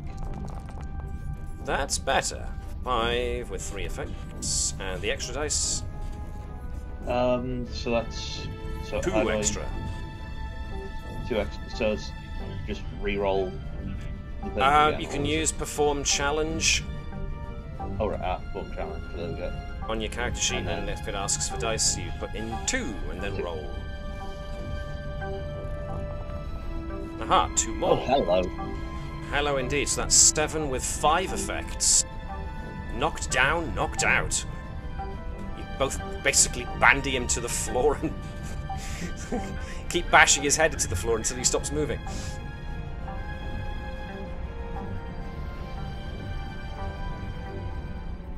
Dr. Sott, meanwhile, has only just realised what went on in the passageway behind. As the sound of scuffling has filled the air. And yes, Dr. Sod notices an unconscious Romulan Centurion on the ground with Gurkow and Garrow just picking themselves up and dusting themselves down. At which point I imagine a full accounting of the current plan is going to be relayed. I'm going to take the silence as a yes, Matt. That's exactly what we're going to do.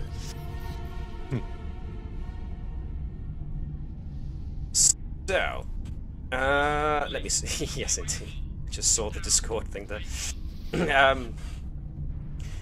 So, you guys are going to try and meet up with the guys down in engineering, or are you going back to the bridge? What are you doing? Is Dr. Sot also letting us know that it's possibly a murder, or do we already know that? I think he said he was going to tell you guys that it was a murder. Okay. Yeah. Well, in that case, I am going to go to engineering now to see what happens when we get to engineering. And so Hopkins, Flask, and Tavish make it down to engineering, and they find everybody pretty much still busy with what they expected. The first thing that strikes you as odd is there's no sign of the Romulans. Or someone else. I knew it. I knew it. See, I knew it too. That's why I was keeping him on the bridge, and then he still managed to slink off. And then all of a sudden, from a panel over here, there's a sudden whirring sound that grows higher and higher in pitch, and then an explosion goes off. Everyone has to basically jump, duck to the floor in order to avoid any shrapnel, but luckily what goes off isn't near anybody to be deadly or dangerous. But that's when an alert klaxon sounds that there has been a power surge in main engineering. Now the good news is the warp core is still online and safe, but it means that an EPS conduit has blown out.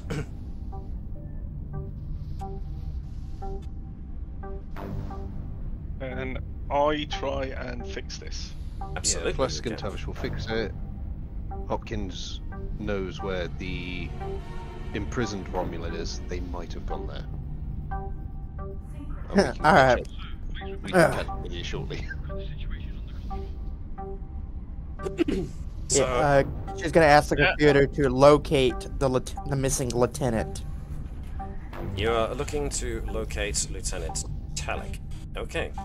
Lieutenant Telek is in main He's the one that's engineering. missing. He left his comm badge here, didn't he?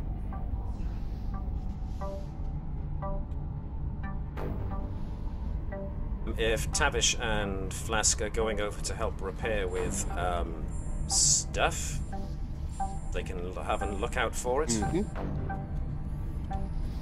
At which Yeah, point, she's gonna go to where yep, where the last Romulan was incapacitated at.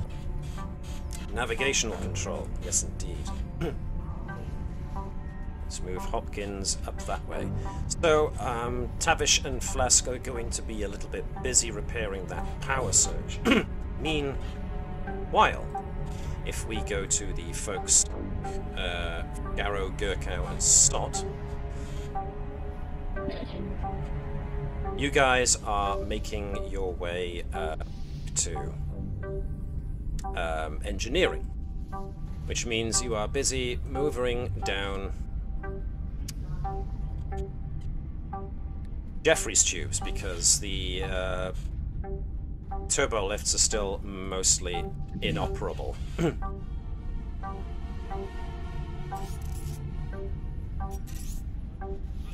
And as you get down onto deck 6... I was going to say, would we have, because communications back up, isn't it? And we had that private channel. Would we have let Gurkow, Dr. Sott, and Garrow know that the lieutenant, Lieutenant Telek is the person Well, so far I This haven't person of interest. heard anything in that regard. The first things I heard, and I'm going to get very petty about it, is the first thing I heard was Flesk and Tavish are going to repair this. Hopkins went looking for Telek, and he's left his comm badge, and then Hopkins has gone off to go to the navigational array. So far I haven't heard anything about have a look out for Lieutenant Telek. Nevertheless, I'll approach him. You find that Telek has got a wall panel open and appears to be tinkering with a conduit. And hearing you coming up behind him, he turns around. Ah, Lieutenant Gurkow. I had detected a momentary power fluctuation in main engineering and had traced it to this panel here. I am having difficulty. I am a geologist, not an engineer. I was wondering if perhaps you could assist me. I'll have a look. Well, the suspicion was so heavy in that statement. I'll have a look. He gets up and takes a few steps back and just offers the panel to you just to inspect. Yeah, I'll give a message to either Tavish or Flasker to say, something's been traced down into this area, in case someone else wants to take a look at this repair. Just before I start looking at the problem myself. At which point we can communicate. What's it? The Lieutenant Telek is the saboteur. Apprehend him. Lieutenant Telek is looking around at everybody and just basically goes, "Is there a problem, Lieutenant?" and looks at Garrow specifically. Then looks over at Gurkow.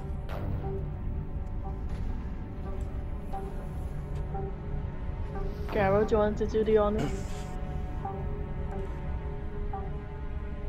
Lieutenant Garrow, may I offer you some advice?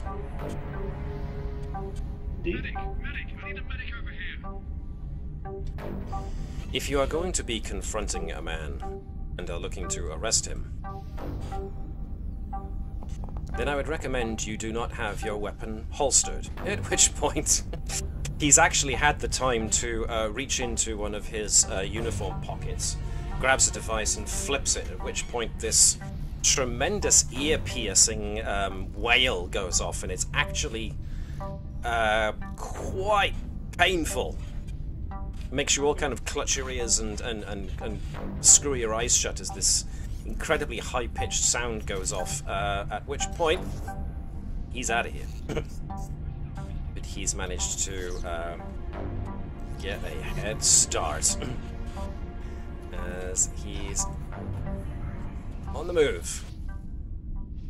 Garrow, what level are you on? Hopkins asks. You are on deck 6. And it looks like Telek is on the move. Okay. I guess computer operations aren't online at all, are they? Main computer is still online, it's just that you can't access any data from the database because it's still encrypted. Gurkow, though, if I can get you to give me a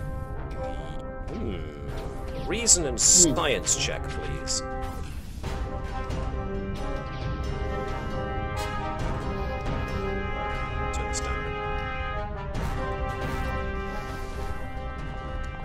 Awesome. It looks like Telek was clipping some kind of device to a power conduit, and it looks like it's counting down.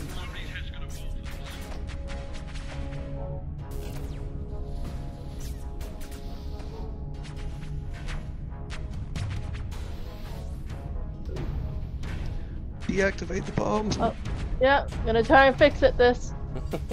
Which means Garrow is going to try and help fix the bomb. Yep. Is Dr. Wondering Sock if going I to get could involved? assist. I was going to say, I'm a surgeon, I got steady hands.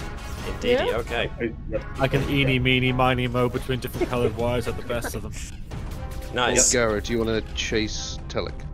Because I've got I'll 2 get recurring after it. Telek. I'll get after Telek, you take care of the bomb. Yeah. Because it looks like what Telek's done is somehow he's dismantled a phaser and has set it to overload. He's created like an impromptu bomb out of a phaser. It's building up a charge ready to detonate. So was that Garrow is not helping defuse the bomb? Actually, then again, no. It's actually if that's a phaser. Do you think I should be on him? Well, you do have phasers as a focus, so you would be very handy in this regard. Yeah, That's a good I point. guess it depends whether we want to yeah. make We've sure we got, catch. we've got capture- Hopkins on the trail as well. Hopkins in the case. But I Alright. might take action to tell everybody else, keep an eye out for him. Grab Telek. Okay, We are missing a Romulan as well. you're missing a pair of them, actually. So yeah, first of all, I'm gonna open up the comms and say, if you see Telek, grab him. Noted. It's gonna be open. Alright, so all of you can give me a reason and science or a reason and security, whichever one is higher, if you have anything to do with... I mean, composure for Sot would be a good one here, because he's got the Cool. steadiest of hands. But whoever wants to lead this... Um, I mean, it's a bomb. It involves a certain amount of probability it will work. Just a statistic on that. I was about to say, seeing as it's a phaser, I'll take the lead on this one. Okay. 2 dice for you then, 1 dice for Connie. I want to use my did the reading. Alrighty. Sometimes I read about bombs. Which is just as well, because Garo only got 1 success. Okay, I'm gonna take 1 momentum. Use it. Alright. Unless I could use the momentum. No, I can't. Can I use momentum to roll 2 dice instead? You are rolling 2 dice. No, no, no. Oh, Pardon me, okay. pardon me. Let me Yeah, start that. There. Ignore me, I'm being an idiot. Right. Yes, you can use momentum to roll 2 dice instead of 1. Cool. Okay, I'll do that then. So I'm gonna take down momentum to 2 and roll 2 dice instead. Then I guess, since this takes a certain amount of risk, I want to be reasonably certain about my chances, so maybe I can use my focus of statistical probability. Oh, yes.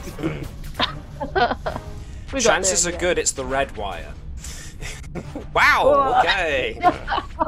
Nice. well done. So that goes back into momentum pool, and yeah. Okay, so it's a phaser, you know how phasers work, but for someone to have rejigged a phaser in this manner, to use it in a controlled countdown to make it into a bomb, this guy knew what he was doing. This is a level of expertise that's, pretty hefty. Being able to not only it was a Type 1 phaser as well, so it was a tiny phaser, but he placed it in the one position where it would go for maximum destruction. You are actually near the outer hull of the ship, so if that had gone off, chances are it would have ripped a hole in the hull and sucked everybody out into space. So, Murder. now we get Hopkins. I'm going to keep things on this map for a moment, just to represent traveling through Yeah, the ship. Dip. So let's see. You are on your way up. You are trying to. You know he was last on deck 6. So let's see how quickly you can get there. Can I get a fitness and security check from Hopkins, please, to see how well she can pump those legs and go screaming up those ladders? 2 successes, not bad at all. You're able to make time, pretty good time. You get the notion, the communication from Garrow. Let's see. I'm gonna now want you to give me insight and security against this guy's. Insight and security. Okay.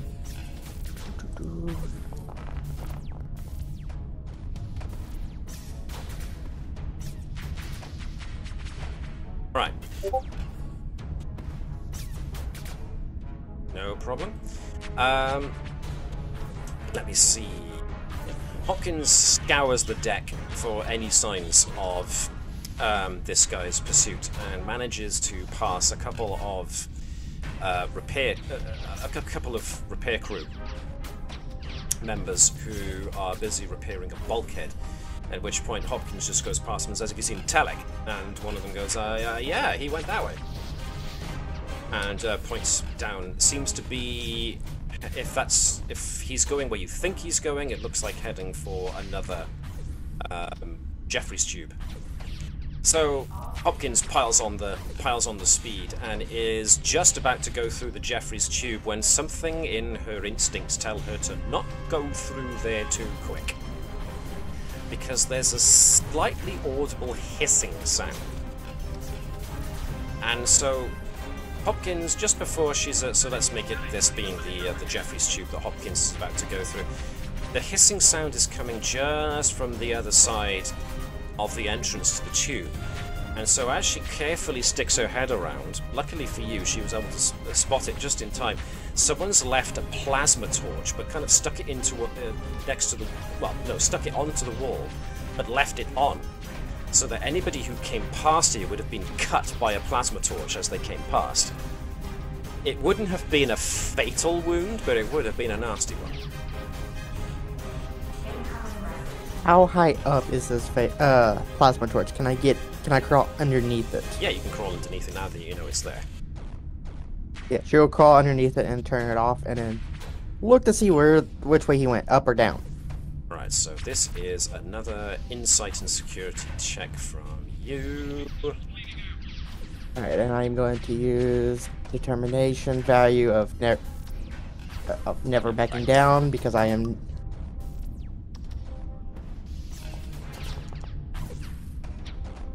3 successes. Nice. Right, from a tactical standpoint, this Jeffries tube will go down to... Oh, no, you lost it that time. From a tactical standpoint, the best place to go to if you're trying to get off the ship would be the main shuttle bay. And this Jeffries tube leads right down to it. Now, as it happens, those who are in engineering, if they started on their way up, they could meet you in the shuttle bay. She's gonna basically be sliding down the ladder. And not climbing down, just... would be, so Sot, Gurkow and Garrow could also be in a position to start heading down to the shuttle bay as well, if they wish to. She's gonna put on the comms. I think the coward is trying to get off the ship via shuttle.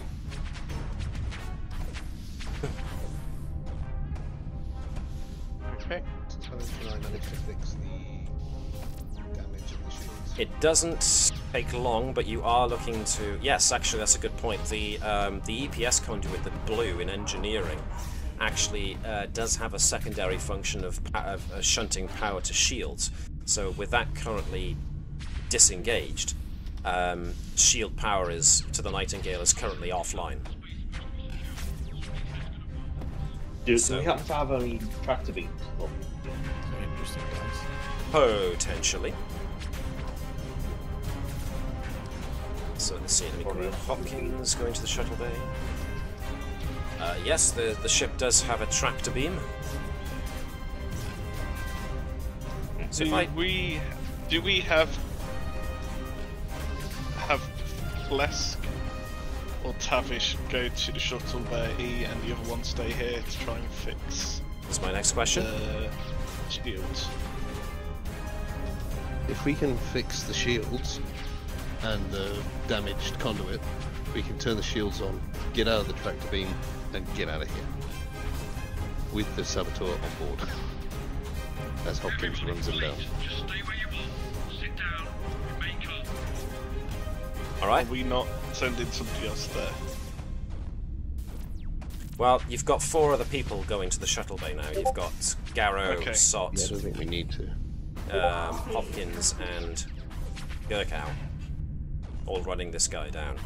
So from Okay. Tavish and Flask, can I have daring and engineering checks to try and bring shields back online? I will use my focus. Shields. I have shield and force field technology focus as well. Alrighty. Whoever leads, the other can take a momentum. And we get 4 dice. Okay. Anybody called the Mystic Who's leading? healers now? I'll lead then. Okay. That was very civilized of you both. Boom. 3 successes from one. 2 from another. Blimey. Okay. Full momentum pool again. Working very hard, trying to get shields back online. Meanwhile, you guys have made it into the shuttle bay. And that's when Telek from behind the shuttle whips out a weapon and fires it at you. So it's time to engage combat. Who of you is going first? Now you're awfully exposed where you are at the moment, and the shuttle bay is divided up into zones. So let me delineate the zones. You're in one zone. This is another zone. That over there is another zone. So there are 4 zones in total, all parallel to each other. So if you want to move from one zone, the one you're in, into another zone, that's 1 fast action.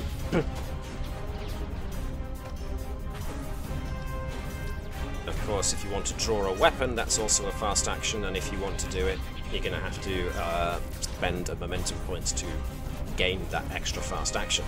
So who of you is going first?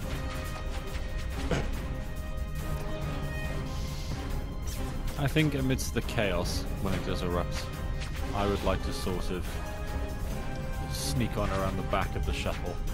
Sounds like Sot's going first then. Alright, so if you want to sneak, I'm going to require a control and security check from you, please, to see how sneaky you're being. I've got to buff my security with the chance I get. I like the idea of being like, you know, a bit of a ninja, but... Against this guy's... Oh, that was a Legion of complication. Honor. Legion of Honor. Legion of Honor. Ah yes, the get out of flash my jail medal card. at him. Do you know who I am with my Legion of Honor? Thank you. Right, try that again. Boom.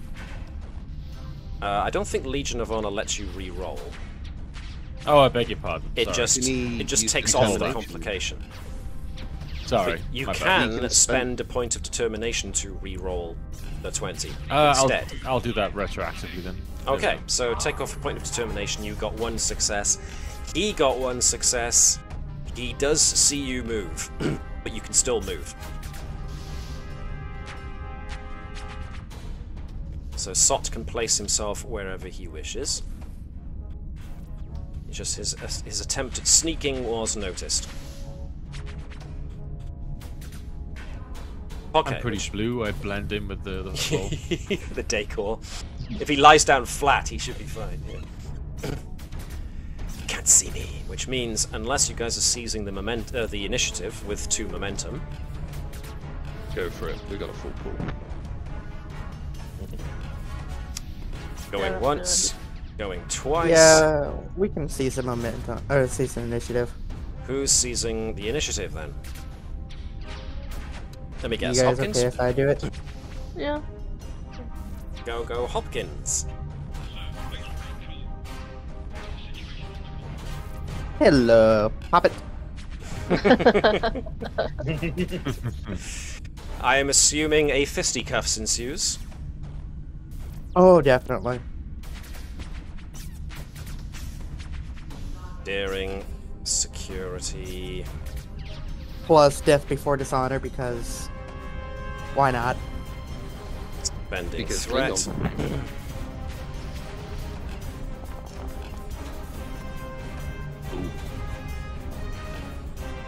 He pulls out a knife. Oh, that's 3 ones. You know, No, it's a 3. Sorry, not got my glasses on. can I spend another momentum to get a 3rd dice? Go for it. I think so.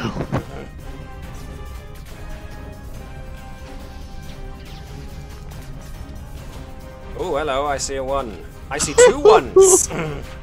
6 successes, they draw. Okay. This is an epic fight to witness. So Hopkins comes in, hello, Poppet, with full of bluster and confidence, at which point Telek just straightens up, squares his shoulders, pulls out a knife, and they go at it, and it's like watching 2 expert combatants fight. He jabs, he swings, he thrusts, she parries and blocks and tries to disarm him. He switches his grip so that his knife is in another hand, comes to stab down. Hopkins has to then brace against it, and it's like watching 2 expert fighters engage. So neither of them manages to gain the upper hand. Who wants to go next, Garrow or Gurkhan? I think I might. I might just take a short move in this zone and prepare my phaser. Alrighty, no problem. So I'm going to move here. Okay. And then switch phaser to stun Vicious. Vicious. Okie dokie. So that's control and security, difficulty 2. Okay, where am I? Control, security, on to focus on 2 dice.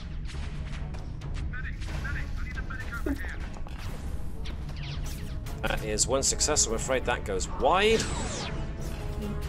Okay. Let's say, what else can I do on that? Can't really. So this brings us to Gurkhan. Oh shit! Oh, sorry. Excuse my. Sorry, were you not done? No, I was looking through the I was looking through any of my talents, any that anything I could have done. I think I pressed the wrong button there and got keep security on the. Oh right, I see what you mean. Yep. You showed us your badge. Excuse me, sir. I'm from security. Yeah. Please feed up. Please ignore that. That's fine. No problem. I can't really do anything else, so yeah. Gurkhan. Okay, Gurkhan is going to move into the zone, and I'm going to try and beat him down. Alrighty. This is also going to be a daring and security.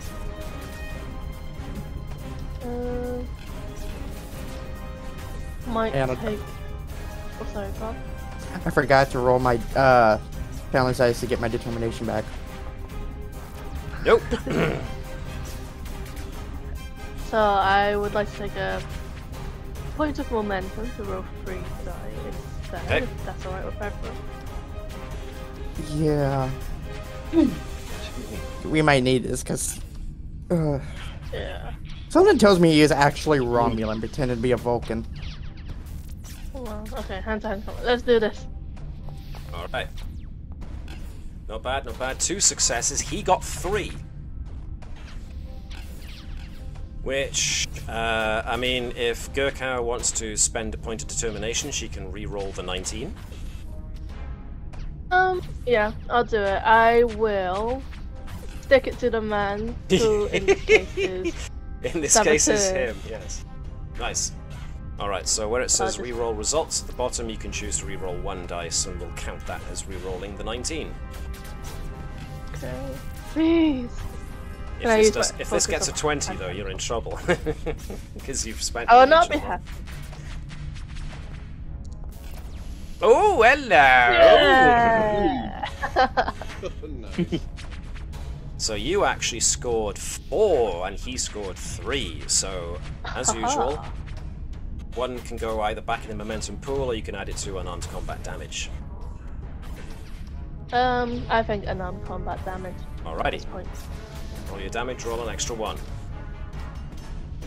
Okay.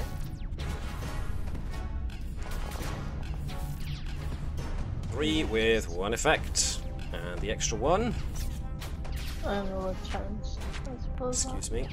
2 extra. Nice. So it's 5 overall with 1 effect.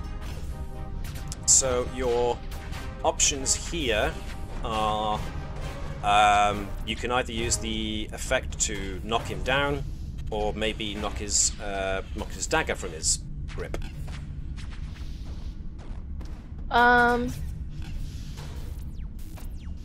I will knock him down. Knock him down. Okay, so he gets knocked on his keister. So yeah, as Hopkins and Telek are exchanging expert knife maneuvers, essentially Gurkow comes barreling in and comes in underneath his guard and tackles him to the floor, knocks him down. Nice. It is his go now. At which point, he is going to use a quick action to roll to one side. I'm going to spend threat to get me another quick action as he pulls out a disruptor pistol. It looks like he's aiming at either Hopkins or Gurkow, but then you notice he's aiming past you. Oh no, he's hitting the ship. He's not aiming for the ship. And I am going to buy some extra dice. And I am going to spend a point of determination.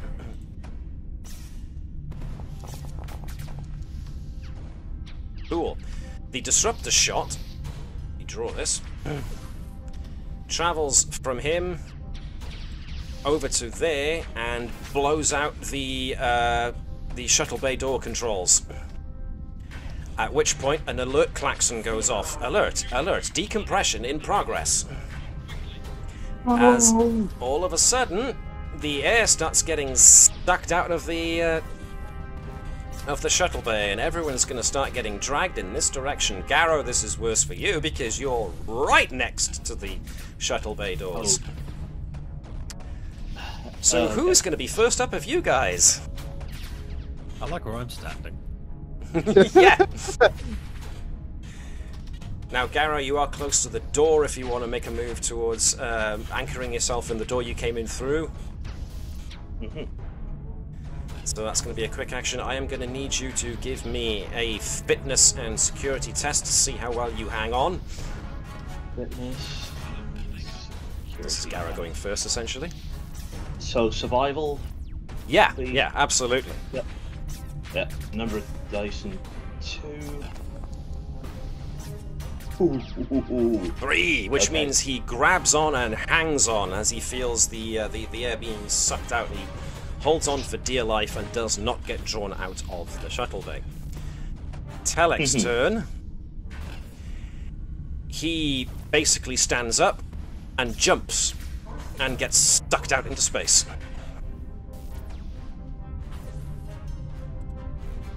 What? Is he mad? Did he have a suit on? He did not. Nope. Hopkins. Or Gurkow, you can go next to try and grab onto the shuttle. Gurkow! She's gonna. Hopkins is gonna help Gurkow get onto the shuttle first, or like grab onto the shuttle. Yeah. Okay, so basically you can both give me a fitness and security test. Whoever wants to lead it can represent whoever's grabbing on and pulling the other one in. Gurkow, you're leading this one because you're grabbing onto the shuttle first. Okay. I'll go to the shuttle first.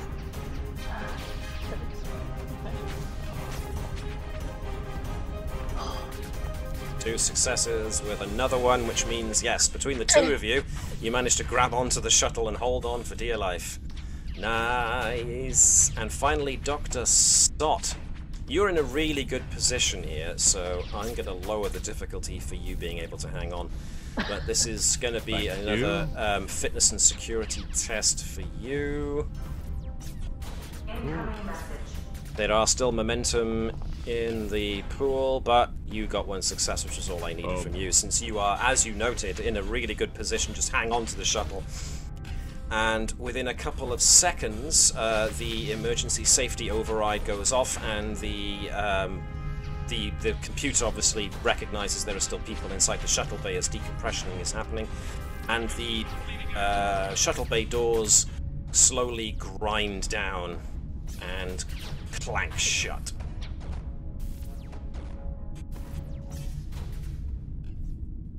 Let me get this back up and playing. So it's not long before after the four of you pick yourselves up from that moment of almost being sucked out into deep space, where you get a notice from Flesk and Tavish, who say the shields are now up. We're free of the tractor beam. Can we lock on transporters to the corpse of Telek and beam him to sickbay? We got a couple of Vulcans. You can issue that order. Of course you can. Mm-hmm. Plus, Yeah, plus can't we, try and use a neural stimulator or whatever it is to bring them back from recent death or... Okay. How severe did he die? What was that, sorry, Connie? How dead is he? Well, I guess you're gonna find out. So have we just got in case everybody? he's not dead, have him restrained as well. A restrained corpse. So, yeah, you guys basically... Sorry, I talked over you there, Chris. What was that? Yeah, I was about to say he's just been out in the cold vacuum of space, so it'd be... yeah. Depending on how long he's out there, he might just be severely injured. Maybe fatally, but not dead yet. And we could also do a DNA test to see if he's actually Vulcan, or is he actually Romulan? So, Just closely related anyway, aren't they? Yes. by a measure of degrees, it's like a couple of degrees of separation. Yeah, there's been some genetic drift. But yes, Connie. We can look at the sensor logs now, right? Yes, indeed. Yes. Okay, so obviously after having that near brush with being sucked out into space, Garrow, Gurkow, Hopkins, and Dot, who was ever so safe in the back there. Let me bring Sot back to the bridge, actually. It takes you a couple of seconds to get your breath back and issue the order to lock on to Alec and beam him aboard. At which point you get a notice from Lewis from the bridge that the Romulan Warbird just cloaked.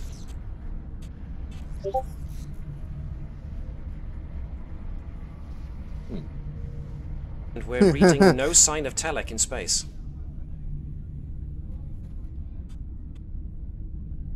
Right, let's get across the neutral zone to the combs.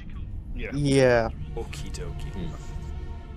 It'll be pretty uncontested by them. They know what they did.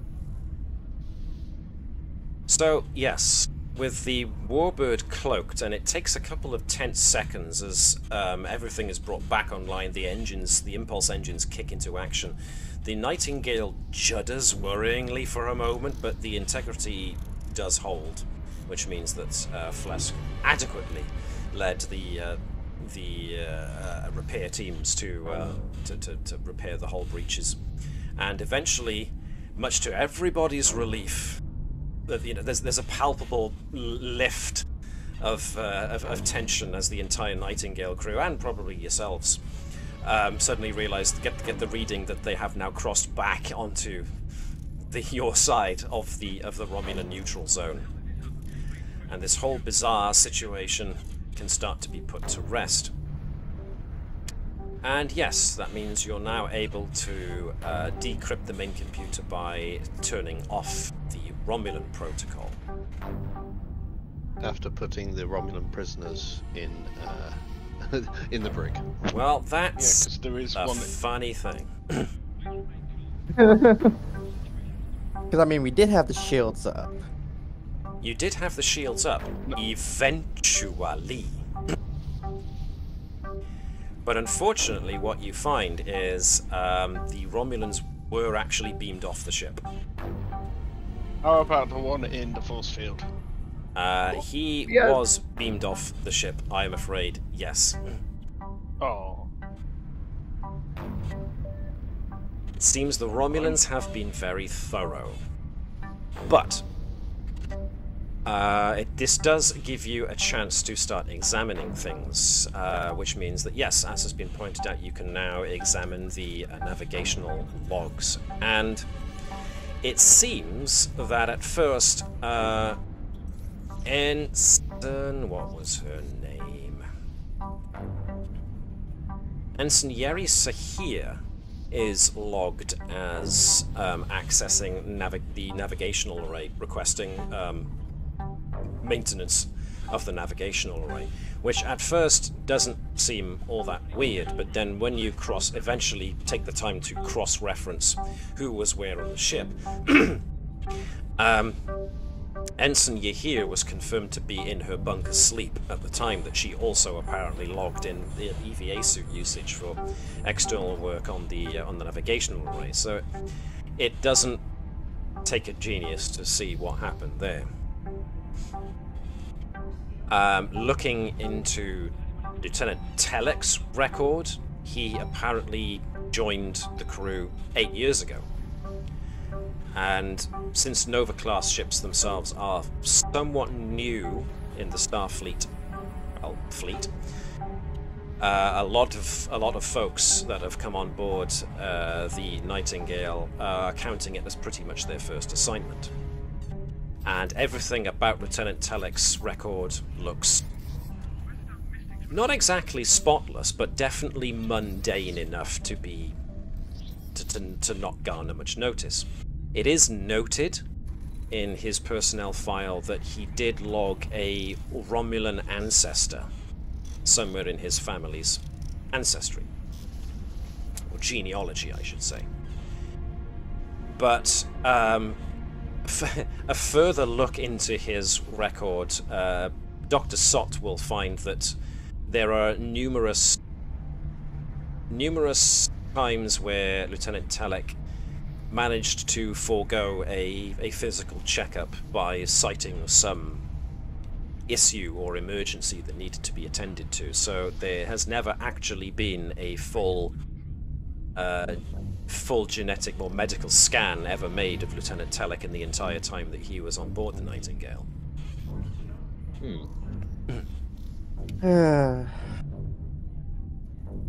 Yep, my theory of that he was actually Romulan all along is starting to become more and more suspicious. Or it might not have been him. It might have been, he might have been kidnapped, or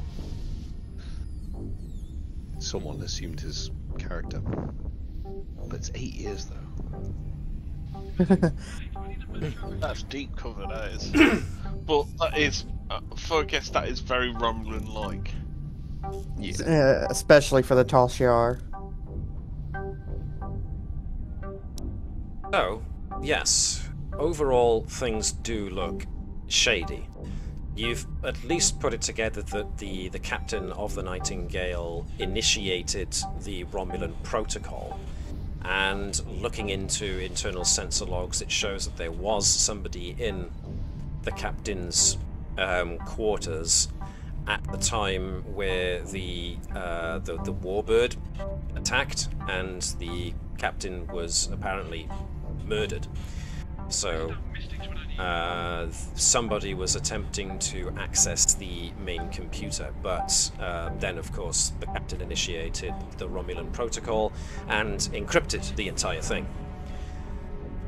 And yeah, the good news is that Telek, when he went down to engineering and you retrace his steps, it seems he spent most of his time monkeying with the power conduits in that area, which explains how the power surge happened. He did when he was assisting you with bringing the main computer back online, attempt to access some of the data files, and that's why you guys got the alert that the Romulan protocol was active. It was actually Telek that was trying to access the ship's database. Now, there's evidence that suggests a data download happened when in engineering. How much Telek got is not clear, but what is clear is that the data he got was more than likely encrypted. So even if the Romulans did retrieve him, big if, and if he did have something on him, all they've got is data that's been heavily encrypted and will take even master decryptors a while to unlock.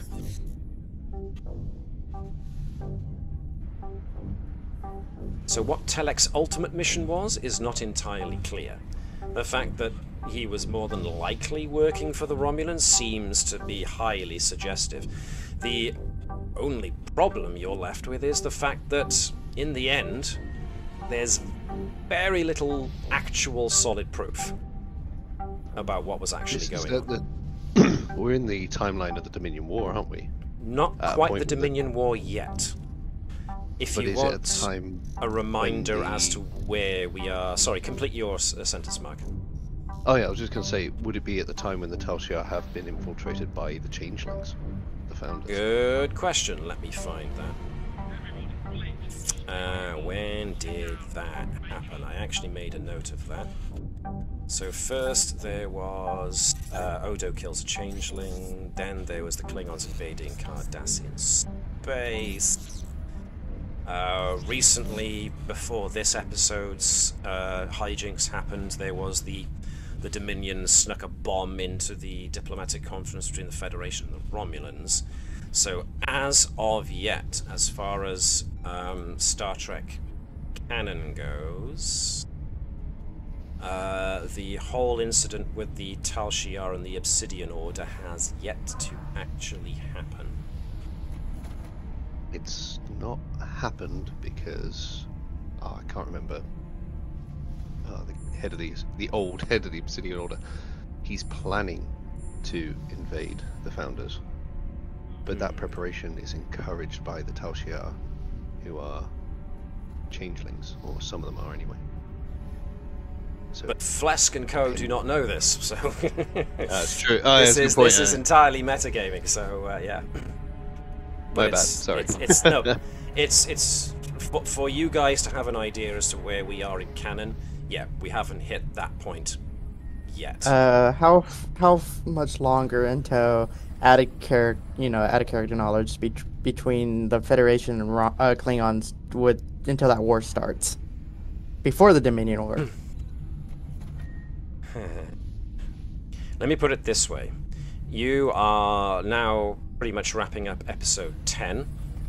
There are 15 episodes in this season. And when we start season 2, that could very well be the start of the Federation Klingon War.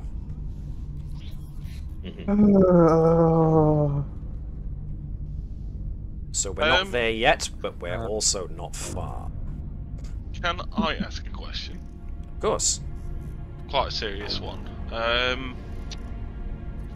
How likely is it that Tavish is now on a Romulan hit list? You don't know. Okay. Oh, that would be fun once, because the way I want to plan is eventually. Oh, how would that work if the Klingons and Federation are at war? I'm sorry about this, but I gotta run now because I'm being picked up in a few minutes. Okay, no problem. For those, yeah. For the social see you later. See you take care. later on. See you then. Bye. See you, I mean, Chris. as I recall, the Federation Klingon War only lasts about 5 minutes anyway, doesn't it? So don't worry about it. It doesn't last that long, no, but as far as we are concerned, it's going to take up the majority of Season 2 of USS Combs, so... Oh my. Yeah, Oh and no. and here's the funny part. Hopkins wants to theoretically be a Klingon liaison officer with the Combs. I know! Got your work cut out for you. I like it how you guys feed me stuff without realizing you're feeding me stuff. It's brilliant. 'Cause I was watching a YouTube video on the Dominion War, and they're like, "Oh yeah, the Federation, the Klingons go to war." I'm like, "Oh no!" Yeah. And this was after I gave all this up. Yep. I've been chuckling to myself off camera quite a while now. Thanks, Liz. How long does it take us to get the Nightingale back to I can't remember the station's name now. You're not going to be travelling all the way back to Narendra Station, because the Nightingale is going to need a lot more of a repair job than that. So you're probably going to escort her to the Nightingale to one of the biggest shipyards in the area. And escort is going to be the key word here, because the Nightingale is in no shape to do it by herself. So it's going to take you a fair old while. Yeah, and escort. Hopkins would ask the commander if she could be in the Grisha to make it look like it's a bigger escort than it really is. Any excuse to whip out the Grisha. Understandable. Cool beans. I don't think there's much else to wrap up here. I mean, you guys did a good job at least keeping the majority of the data out of nefarious hands. And the advantage you've got is that because what data they may have gotten away with is probably encrypted anyway, gives Starfleet and the Federation enough time to change its protocols in the region. So, but before... hold on to that then, Liz. Dave, yeah? I was going to say, can I have Tavish on the Nightingale while we do the escort? Sure. Having the head engineer on the Nightingale is probably going to be better if... You're just going to be there in case things fall apart. Yeah. So, you know, this thing is rattling along, chugging along, and bits of it are falling out, and some of the screws are unscrewing themselves as the vibrations in the ship's hull are rattling the panels open. So yeah, just having a chief engineer who knows what they're doing around will help immensely. Liz, what were you going to say? Before Commander Hopkins leaves the Nightingale, she's going to look at Commander Lewis and be like, "You're in command now. Believe in yourself." From your example, Commander, I'm going to give it my best shot, although I might scale back on tackling Romulans, if that's okay with you. Yeah, that takes years of practice. And being half Klingon doesn't hurt. I was about to say. But thank you, Commander, and everybody from the Combs. We couldn't have done this without you. Who knows what would have happened to us? We might very well have ended up being taken back to Romulus. If that even was their plan. Who knows with Romulans? Alright, well, unless there's anything else specifically anybody has to mention?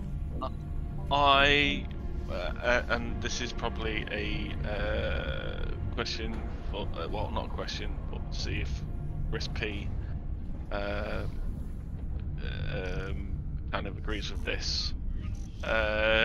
With the injured on the Nightingale, have we got the facilities on the Combs to get the majority of the injured over to the Combs so they can be looked at on on our medical. Yeah, that'll be no problem. I would certainly hope so. Got the staff as well. Got my posse. Indeed, Yeah. exactly. So I was going to say, yeah, just simple stuff to make sure that the rest of the, Nightingale crew and the Nightingale get there safely, and there's no more loss of life. yeah, so the good thing about the Combs is it's a very well-rounded ship. It doesn't have any serious detriments in any of its departmental scores. That would suggest it's really weak in one particular area. So plus let's not forget that the Combs has an emergency medical hologram, which at this point in time is actually pretty rare. So if the capacity for the Combs to be able to take on the Nightingale's medical needs, as it were, are pretty easy to do, and will definitely help, and is no problem whatsoever for an advanced ship of the line as you've got. So yeah. And let's not also forget that a Nova class is actually quite small in size. It doesn't have the same number of crew as an Intrepid class, and so the Intrepid is a bigger ship than the Nova class. So you've got space. I was going to say that's just. I just wanted to do like aftercare. Yeah. I was just thinking of like the aftercare and stuff. What we could do. So. Now I'm just wondering how much acclaim we're gonna get. Well, yeah, that will be for me to have a quick run through, which, considering that certain members of the crew here, including myself, are looking to actually go out later for a Christmas meal at a restaurant. So I suppose finishing early gives us time to actually get ready and go. So that's no problem at all. And I don't really have much else to add except to say that let me see. Well, obviously next week is Christmas Eve, and the week after that is New Year's Eve, which I will not ask anybody to actually come back and attend. Howdy, Suitable Substrates, thanks for watching. And the same goes for everybody watching as well. I'm not going to ask you to tune in on those days.